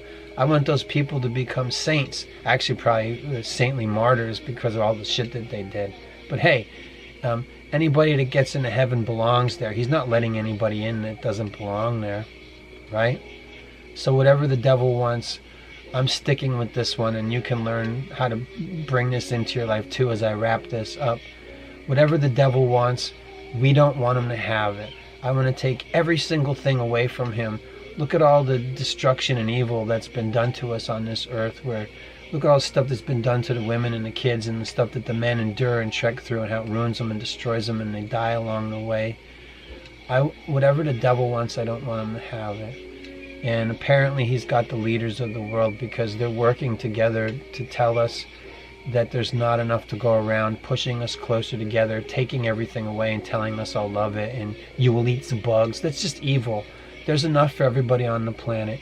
And most of the planet is people. If we spread out and did things differently, it'd be better for us. Instead, they're telling us there's not enough, and they're openly telling us they have weather manipulating capabilities, but they're saying we have to manipulate the weather because of climate change. Not that the truth of climate change is that they're manipulating the weather. Why? Hey, we live in the UK where the potato people are, and they already don't get good sun. Hey, we're gonna take more sun away from you. We've already got all the cameras.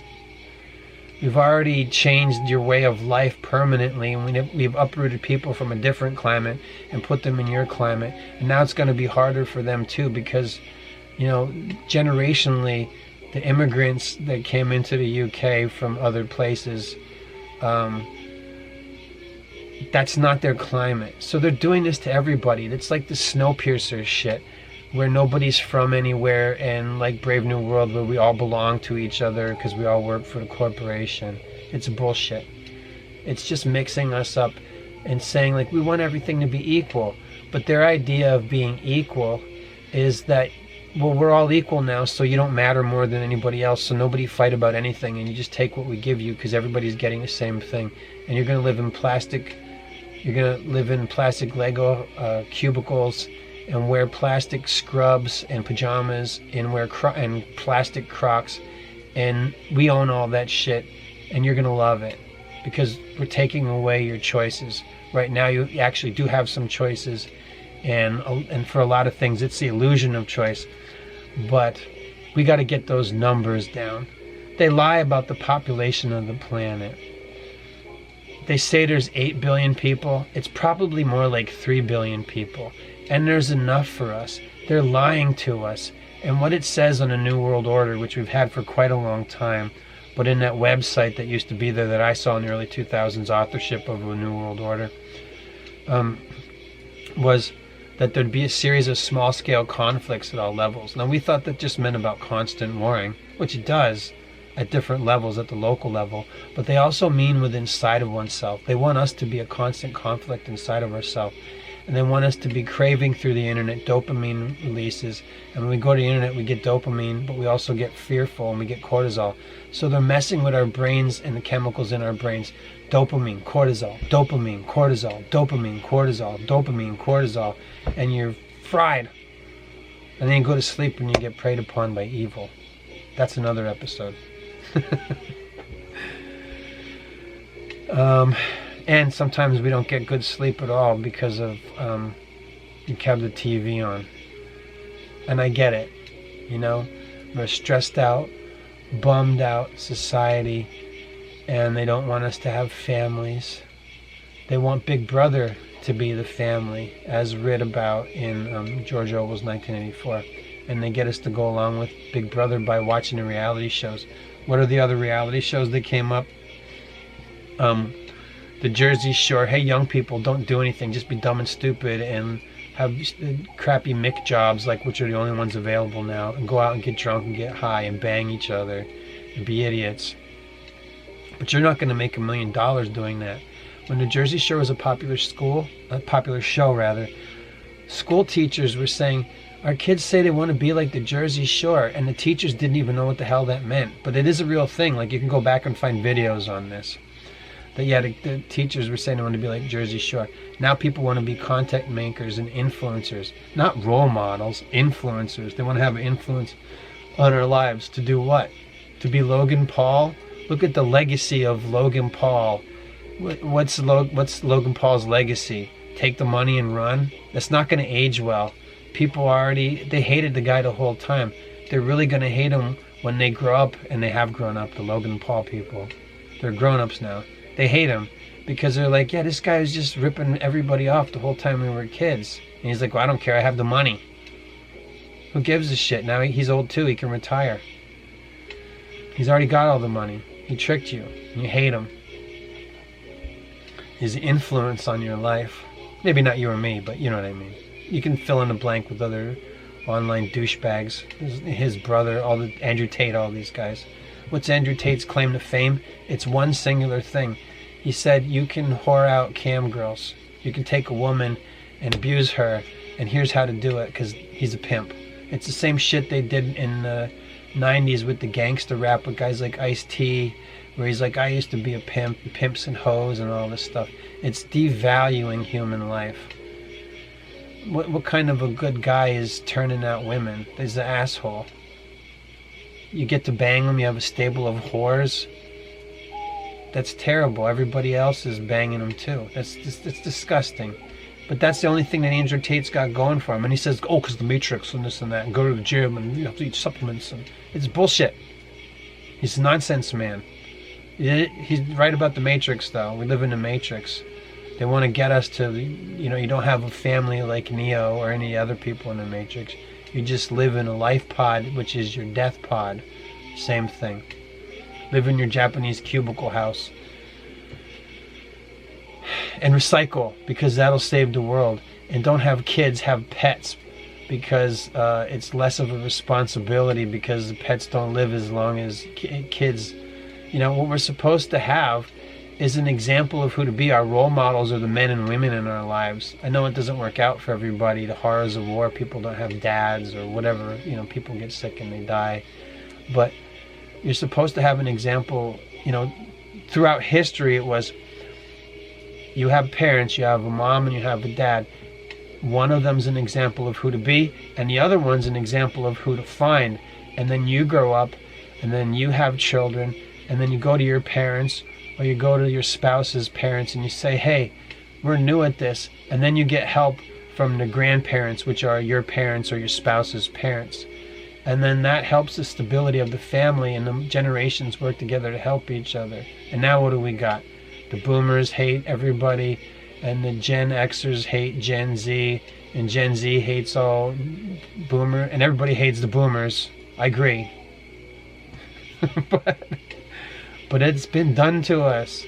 It's not their fault that they were made to be the assholes that they are. They got programmed. I don't hate the people anywhere in the world. I don't, not race, creed, or color. All the religions we have are basically just some kind of distortion of this thing that's innate put in us by God. Like, there's things that are good for basic, sane, and rational functioning, but then they go too far with the different religions, and they pick one thing, and it flares up, and it becomes a thing where, like, the Muslims will kill you for whatever, right? Or it's the Jews think that they're better than everybody else, or the Christians are just mean and condemning people because they're not right with Jesus, or the Buddhists say, oh, well, they're just not enlightened enough, they don't understand. Or the New Age people just take something from everywhere, and that doesn't work either. Okay? But by God, by design, by God, the things that are good are put in us.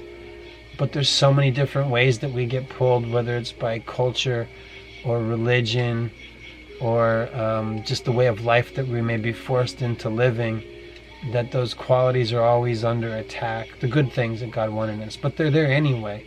So I do believe that people are good, because it's true. But we know that people do things that are unacceptable, and that's, you know, there's jail and stuff like that. But people are good. I don't hate the people, no matter what they believe, no matter what color they are. I hate the programming. I hate the self-destruct programming that comes at us from so many ways, from the realm of what I would call the incorporeal. This is spiritual warfare we're under. And unfortunately, a lot of our social engineers openly know that they ask demons for advice and they listen for the answers. And some people do it ignorantly. They don't know where it's coming from. Like when somebody writes a story, like Stephen King writes some kind of disgusting, horrible, gory story. And then I heard him say it. He said, I hate when people ask me where do my ideas come from. He's like, I don't know. It whispers the demons, because look at the shit that he writes. He writes the story called Cell, and it's about how cell phones turn people into zombies. Maybe that's a little bit more transparent in what it's about. I know that Stephen King said, don't have cell phone, won't never have cell phone, don't like them. So he writes the story Cell. Maybe that's one of his better stories that he wrote. But anyway, he wrote a lot of awful stuff. And he's like, I don't know where it comes from. Like, do you think he knows where Stephen King's It came from? Well, he wrote it. But the red clown thing, and it's a demon and all that stuff, that's working on a lot of levels. And it's a disgusting book. And there's like a gangbang of 12-year-olds in it and all this stuff. It's not good. So he doesn't know where his ideas come from. EC comic books? Probably, in part. But it's a whisper of demons. I mean, I remember, I don't know why I'm picking on Steve. I'm not picking on Stephen King. I'm just using him as an example. He had trouble with drugs in the 80s. So when he was writing all those books that became hits and publishing and movies, he was high. He was coked out of his mind. Like when they made the movies in the 80s, like the Cannon films and George Lucas, that's all coke. You're high on drugs. And when you're high on drugs, you get influenced by evil. Which is a thing that Timothy Leary and all those 1960s counterculture guys knew about. that developed the drugs in the labs and stuff. They knew that they were opening you up to spiritual warfare.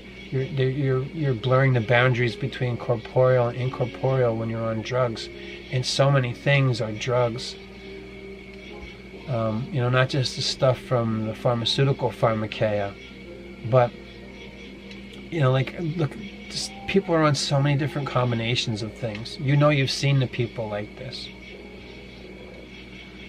And then we get all kinds of bad ideas from the content we watch, where people, whether wittingly, knowingly program us or don't realize that they're programming themselves, as well as other people for self-destruction. You have a new idea, you start making content and people like it and they lift you up, and then you get a big head about it, and then the next thing you know, they hate you because, like, we all sin, and people are like, hey, we saw what you said, the N-word, that one time, or whatever it is, and then the next thing you know, it's like, build them up, tear them down. You've heard this all before. And that's the devil's deal, whether you've made it or not. It's more transparent with the pop stars. You build somebody up, they tell you how great they are, everybody hears about them and says, you know what, I like them. And then they don't want to play ball anymore, and the next thing you know, Nicki Minaj is being replaced with Cardi B. And then whoever's that, did they replace Cardi B yet? I'm sure they will. And like the example I gave with Katy Perry, where they build her up, now she's 40, get rid of her. She's too old. We can't like anybody. Nobody can be seasoned and mature, because with age comes wisdom. And when you get old and you get closer to death, you'll be willing to speak about your boldness, and your strength will grow.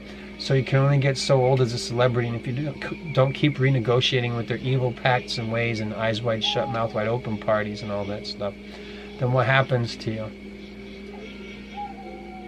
Then you will speak out about the shit you're not supposed to say, because you're like, I don't care how much longer, I can't live with myself like this anymore. I want to tell the truth. So then we've seen this happen before. They don't even have to be old. Somebody gets used up and they want to tell the truth, and they say, I'm going to tell the truth, and the next thing you know, they wind up dead. Happens all the time. But that's the thing, like, that's why it's like they say don't trust anybody over 30, because with age, the potential for, I'm not saying everybody has this, but with age comes wisdom. That's why that's a saying, because the more you live here, you learn from your mistakes, and the more you know, then you have something to give to people who are younger than you that's of value, so that they don't mess up their lives. So these assholes in the 3-letter organizations told you, our social engineers said, don't trust anyone over 30, man. It's bullshit.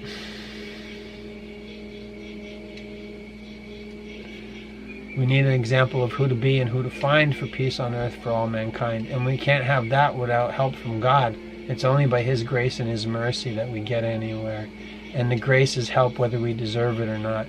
And the mercy is because He knows that we're being preyed upon by evil, and that the days are evil, and it's a fallen world. And, so this place is a school down here,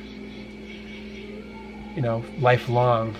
But it'll be better for us if we can set ourselves right with God and recognize that we're being programmed through the media we watch. And that's why I don't watch anything. I'll give an example of something that happened, just in transparency and podcasting.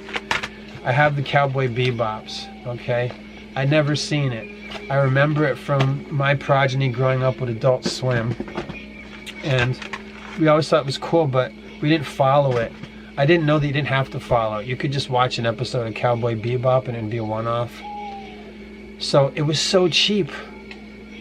I was, for peanuts on the crumbling dollar. I'm like, okay, I'm going to get these because the price of physical media is going up and everybody's trying to, save stuff because they see, they want to take everything away. I don't want to have to be online to be able to watch movies, even though we shouldn't watch movies in our own programming. I've had those for, I don't know how long. I know they're sitting over there because I'm like, I'll set them over there if I want to watch something that's not videos that other people made informing me about the state of the world. Then I'll watch Cowboy Bebop if I want to turn my brain off, because I don't think I'll get programmed. And I can't necessarily get into cartoons, but I worked animation, I can see that stuff. The animators are perverts, it's true. But I haven't watched any of them. They're just sitting there collecting dust. I got them, it didn't cost me much. I don't watch anything. I don't listen to music. And I like music. Like, I'll find myself all the time going throughout my day, and I'm like, how'd that song get in there? I don't know. I'll hear a commercial jingle from something from like 30 years ago. I'm like, why am I thinking about that? I don't know. Get rid of it. I just think about something else. You know, like, I heard a lot of Led Zeppelin songs. I don't like them. They're occultist. Jimmy Page bought Aleister Crowley's house. Their songs are evil and satanic, and they worship the devil. It's like a known thing. And they also stole a lot of their hits. They stole from stealing the melodies and things of other people's songs. So they're bad guys. But every now and then, I'll still hear some kind of Led Zeppelin riff in my head, and I have no idea where it came from. I can only guess or suppose that it was the whisper of demons.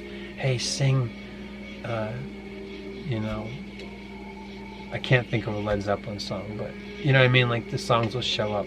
And people will say that they don't like Taylor Swift, but they've heard the song so many times that now they kind of like it. Yeah, you're getting programmed. You heard something, you didn't like the girl who sang it, you don't like the song, it's crappy, and they call it an earworm. Yeah, it gets into, that's a perfect description of it. It gets into your ear, and then it festers. And next thing you know, you like music you wouldn't like. Like when rock and roll first came out, which is a term that Aleister Crowley coined. When it first came out, people were like, it's the devil's music. And you know what? They were right.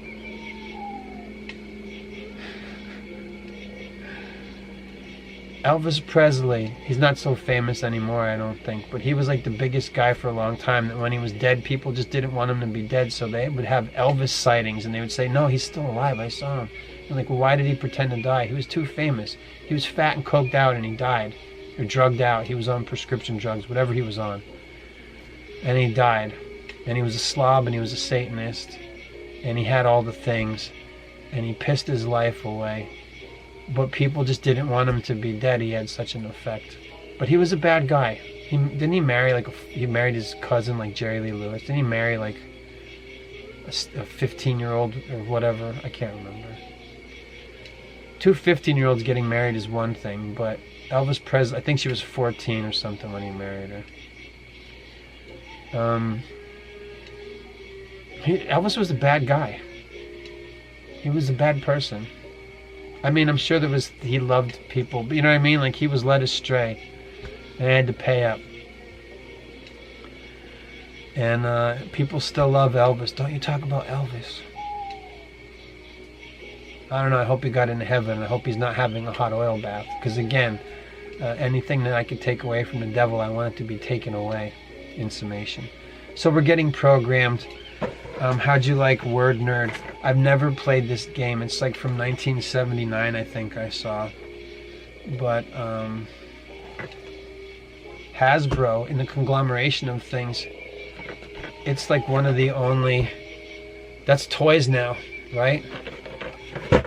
Toys, games, it's Planet Daddy issue down here. Maybe it's time to call your father. And when I say that, it's praying. I want you to pray to God and ask for help.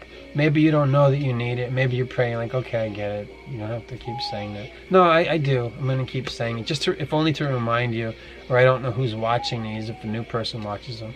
Do you know you have access to the most advanced technology that we're ever going to have access to, and it will never be taken away from us? We have a direct line to the creator and maker of all things. We can ask for help from God. And the more that we do that, you know, collectively, the more, like, if a lot of people are praying for the same thing, it gets results for us down here on earth. So when there's something that's happening that affects a lot of people, praying helps, because it's because of his grace and his mercy. But you got to pick up the phone and call Dad. You got to call your Father who art in heaven and say his name. He said, before he didn't say my name, now you know it. So use it. It's Jesus. So it's Planet Daddy issue down here. Call your Father, which just means prayer. So there's the words. You see it. Amen to that. Duh! Here are the outtakes. Duh!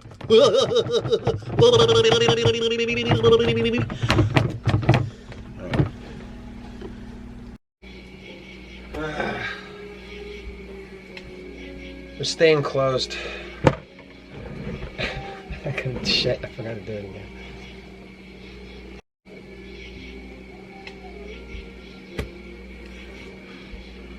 I'll be right with you. I gotta close up.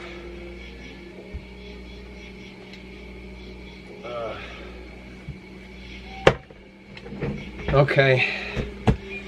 Now that we're closed, I can be more open with you. I am a bit of a nerd word. We're gonna talk about television programming, and as it was recently, I knew that it was programming. I knew that when you watch TV that you're getting programmed, and I knew for a long time because I went to school. I went to high school and college for advertising, and I wound up making more money with fine art than I did in advertising because I didn't want to lie to people. And in animation, I guess, which is probably no good for us to watch. You probably shouldn't be watching cartoons. But it is programming, and television programming is predicated on the advertisers because they pay for your TV shows. So the advertisers are paying for network time to advertise their products. So there can't be anything in your show that goes against the products that you're trying to sell.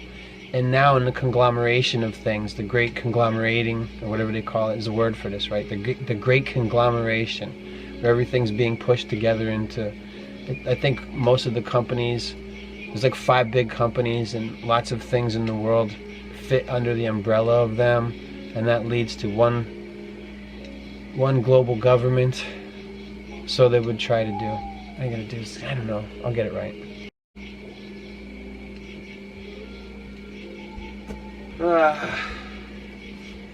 I'll be right with you.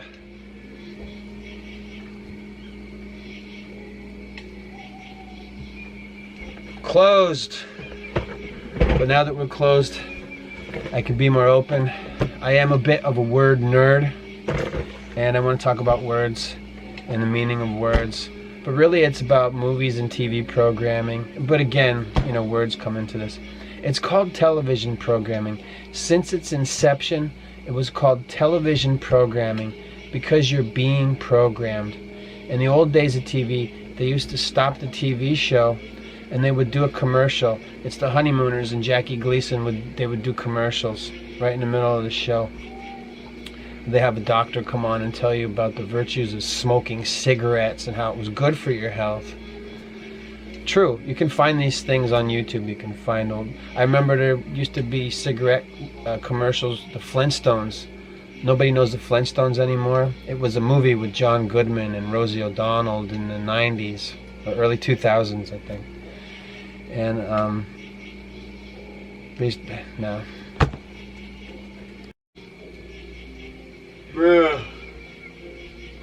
I'll be right with you.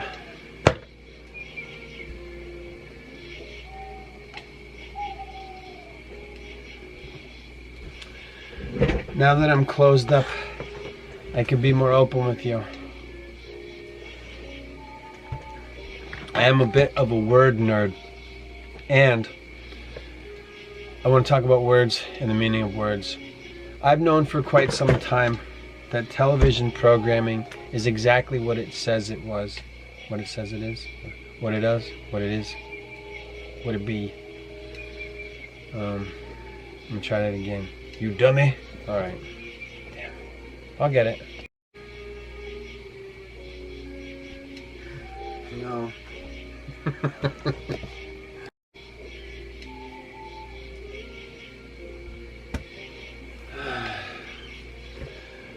I'll be right with you.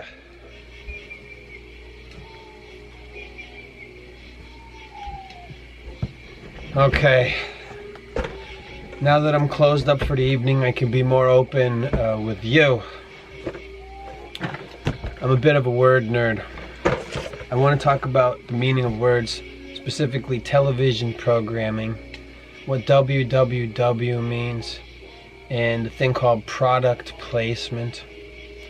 First, to break down what television programming means is, and I've known part of this for a long time, I knew that it was programming.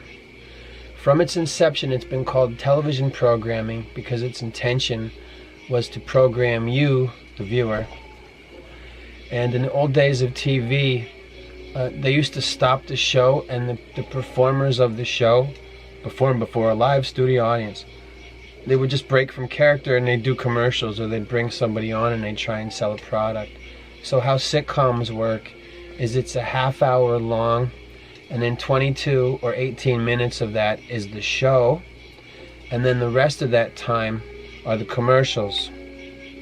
And it's the same for an hour-long show. An hour-long show is like 45 minutes long, and then the rest of that time is commercials. Unless you're watching cable TV. I don't know what the commercial rates, how many commercials there are like on a Tubi, but they'll break however long if you're watching something on Tubi, and then there'll be commercials, like 3 or 4 commercials in a row, and then it's back to whatever you were watching.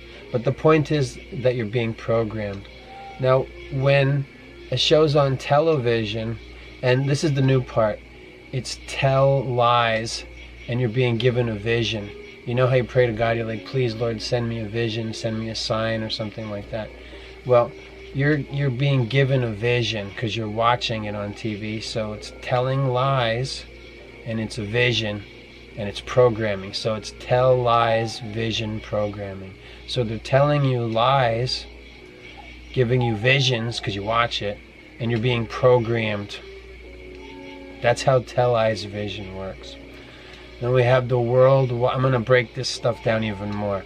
We have www.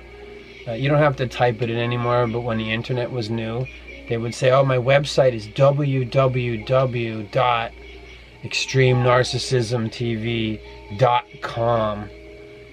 But that doesn't matter, or .edu or .org or whatever. But the www, as I'm sure you're already well aware, lest you forget, it means World Wide Web.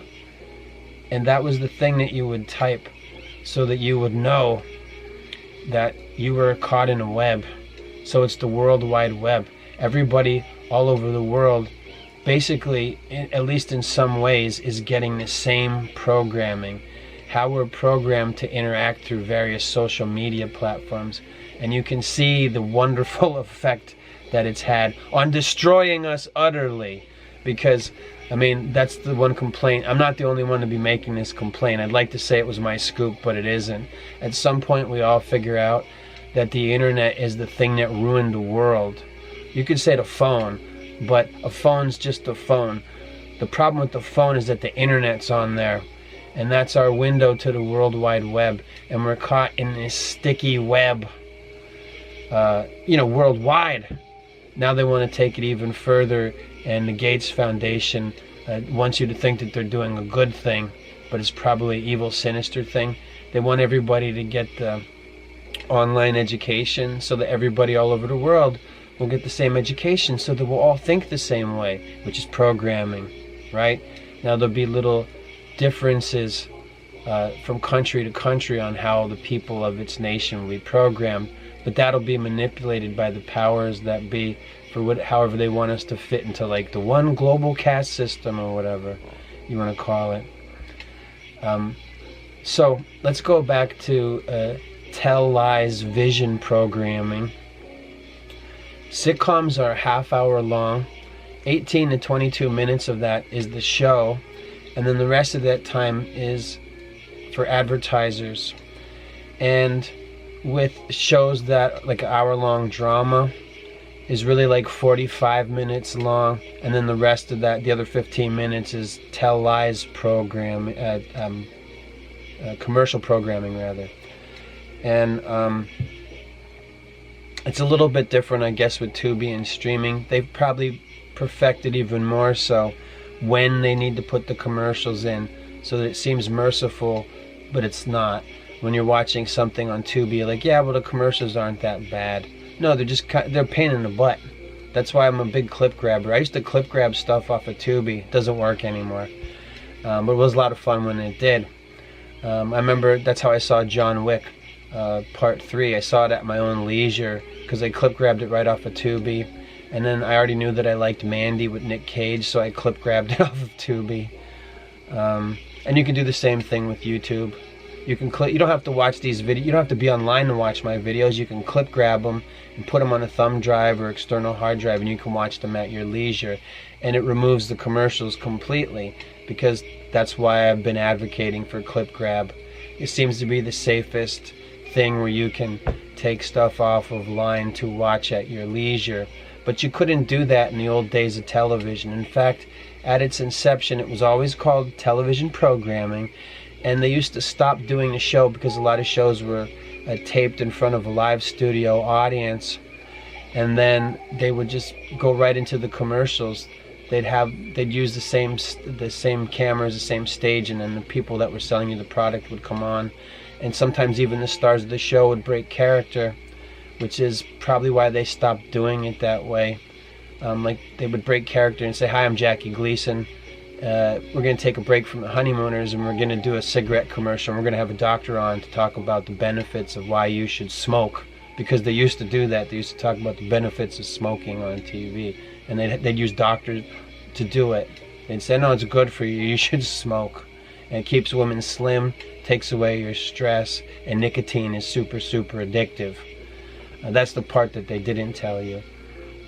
But somebody said a long time ago, I probably heard this in the 90s, that television is all about the commercials. And it is, because you may have heard this yourself from somebody who makes a TV show that you liked, where they said, "Well, we had this episode and we wanted to do that," like on audio commentaries. I know they don't do them so much anymore, but I remember hearing this with DVDs in the 90s when they'd start doing audio commentaries on movies or TV shows, and they'd say, you know, like Everybody Loves Raymond, "Hey, we wanted to do this." I can't do impressions. I'm not even going to try. Raymond wanted to do this in the episode, but then it had to be shown to the advertisers and the executives, and they said, "Oh no, like you made fun of Nabisco, and Pepsi and Nabisco have merged, so one subsidiary of the other, and that 5 other things belong to that. So when you make fun of Nabisco, you're also making fun of Pepsi, or when you make fun of Pepsi, you're making fun of Nabisco. So you can't. So then you have to change the joke. You're like, "Yeah, that was a good joke," right? And then Raymond can't, make fun of Oreo cookies or whatever, and he can't make the joke, "Who's that kid in the Oreo cookie? And what's Sonomics?" or whatever. You can't talk about certain things because it affects the advertisers, and the advertisers pay for this show. So TV is about the commercials because they're paying for your programming. So you thought it was about, you have a good idea for a show and then the network picks it up. No, before the network even picks it up, they have to decide what would be a show that would be acceptable to advertising. And let's also look at the structure of sitcoms just briefly. It's a bunch of people coming in and out of the same 2 or 3 sets, and then they insult each other and then they leave, right? So you have the Friends go to Central Perk. This is the 90s, I guess, because I'm kind of out of touch with TV. I know that the young people love the show Friends now because they're like, "Oh, look at how cool the world was in the 90s. People had friends and they went out in public and they did things," and everybody watches that at home on their computer. Probably with commercial interruptions, just like it was when it was new.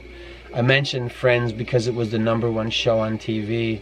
And then Friends and Seinfeld, which is basically the same premise. There's a bunch of friends. They're jerks. They're petty and small. They insult one another. They have different lovers every week, different celebrity lovers. And it was a template that was set probably by like Three's Company or something in America, where every week, and Three's Company, it's an old sitcom from like the 70s into the 80s, where every week they had different lovers. They were young singles. So it's like the prototype of the show Friends or Seinfeld or whatever. It's like a sitcom trope. There's lots of these tropes, things they keep doing over and over again. So you have your sitcom characters, and they come in and out of the same couple of sets. So Seinfeld, they went to Monk's Diner. Friends, they went to Central Perk. And let me find another example. Everybody Loves Raymond. It's Raymond's house or his parents' house. And then in Seinfeld, it's Jerry's apartment, or George lives with his parents, or and then on Friends, it's where the boys live or where the girls lived, because they were neighbors across the hall from each other. And then that makes it easy. You have sets. So these are great trappings for shows because you have just a couple of sets so that they're always in the same place. It's just a bunch of jerks walking in and out of doors insulting one another, right, in funny ways. If it's a family, it's about breakdown of the family, divide and conquer strategy. Oh, there's some kind of thing that happened that's just a misunderstanding, but I can't tell I can't tell my family about the misunderstanding. And pick any character on the sitcom. I can't tell them about the misunderstanding because they won't understand and I can't trust them. And in family sitcoms, the mom and dad are stupid. The kids are smarter than the parents, so they don't trust the parents. And everybody's scheming. So you can just cut and paste that if it's a family sitcom. And if it's one with the friends and Young Hearts Be Free, it's about lying, it's about a lot of them are about lying and insulting each other and the backstabbing, and that it's okay and you'll forgive each other and stuff. And it is okay it's good to forgive each other. This isn't it either. Damn it, I don't want to do this again. Alright, there's a bunch of outtakes for this one, that stupid garbage can.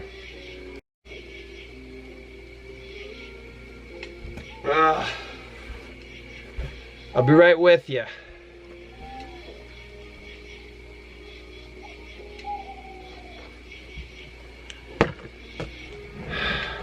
Closed.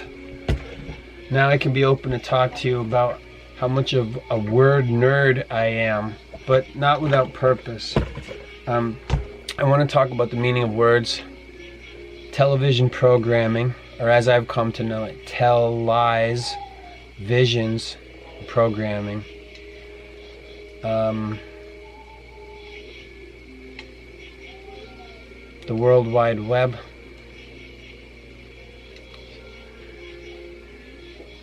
And product placement.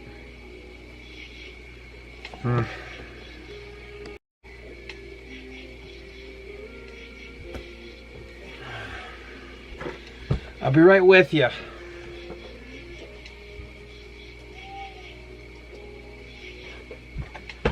Closed. Now that I'm closed for the evening, I can be more open with you. I am a bit of a word nerd. I want to talk about television programming, or as I have come to know it, tell lies vision programming, what WWW actually means, and product placement. And there's a lot packed into those three things. So, television programming, from its inception, it's been called TV programming because when you watch the shows, it's programming you. Television is about the commercials. It's always been that way from its inception. Damn it.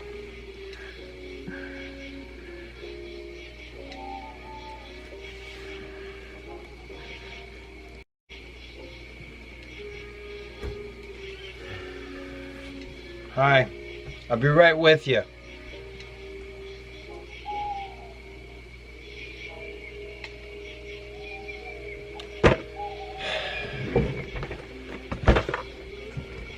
Now that I've closed for the evening, I can be more open with you.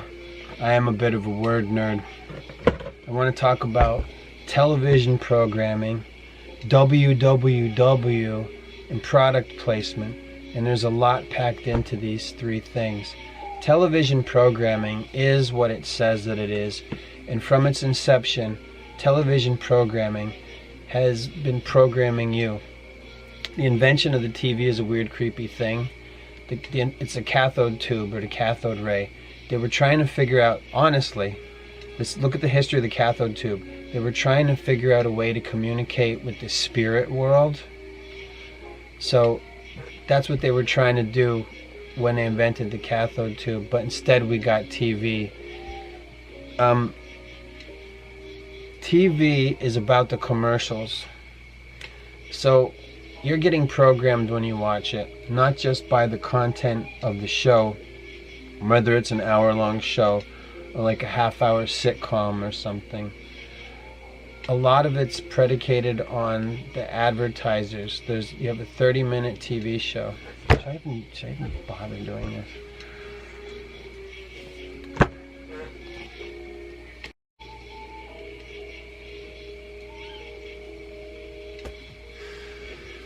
I'll be right with you.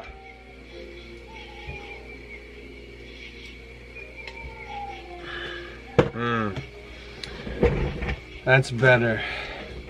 Close for the evening. Now I can be more open with you. I am a bit of a word nerd, and I want to talk about television programming, WWW, product placement, and what these things all mean. Television programming is what it says that it is. Since its inception, television has been programming us how to behave and how to think. We see a thing, we imitate the thing.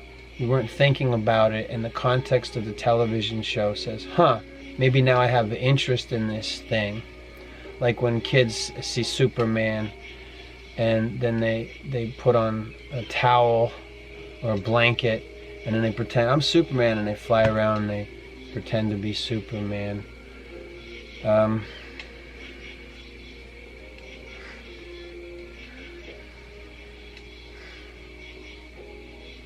Why am I having trouble with this one? I don't know. I don't have outtakes anymore. Why is it taking so many times?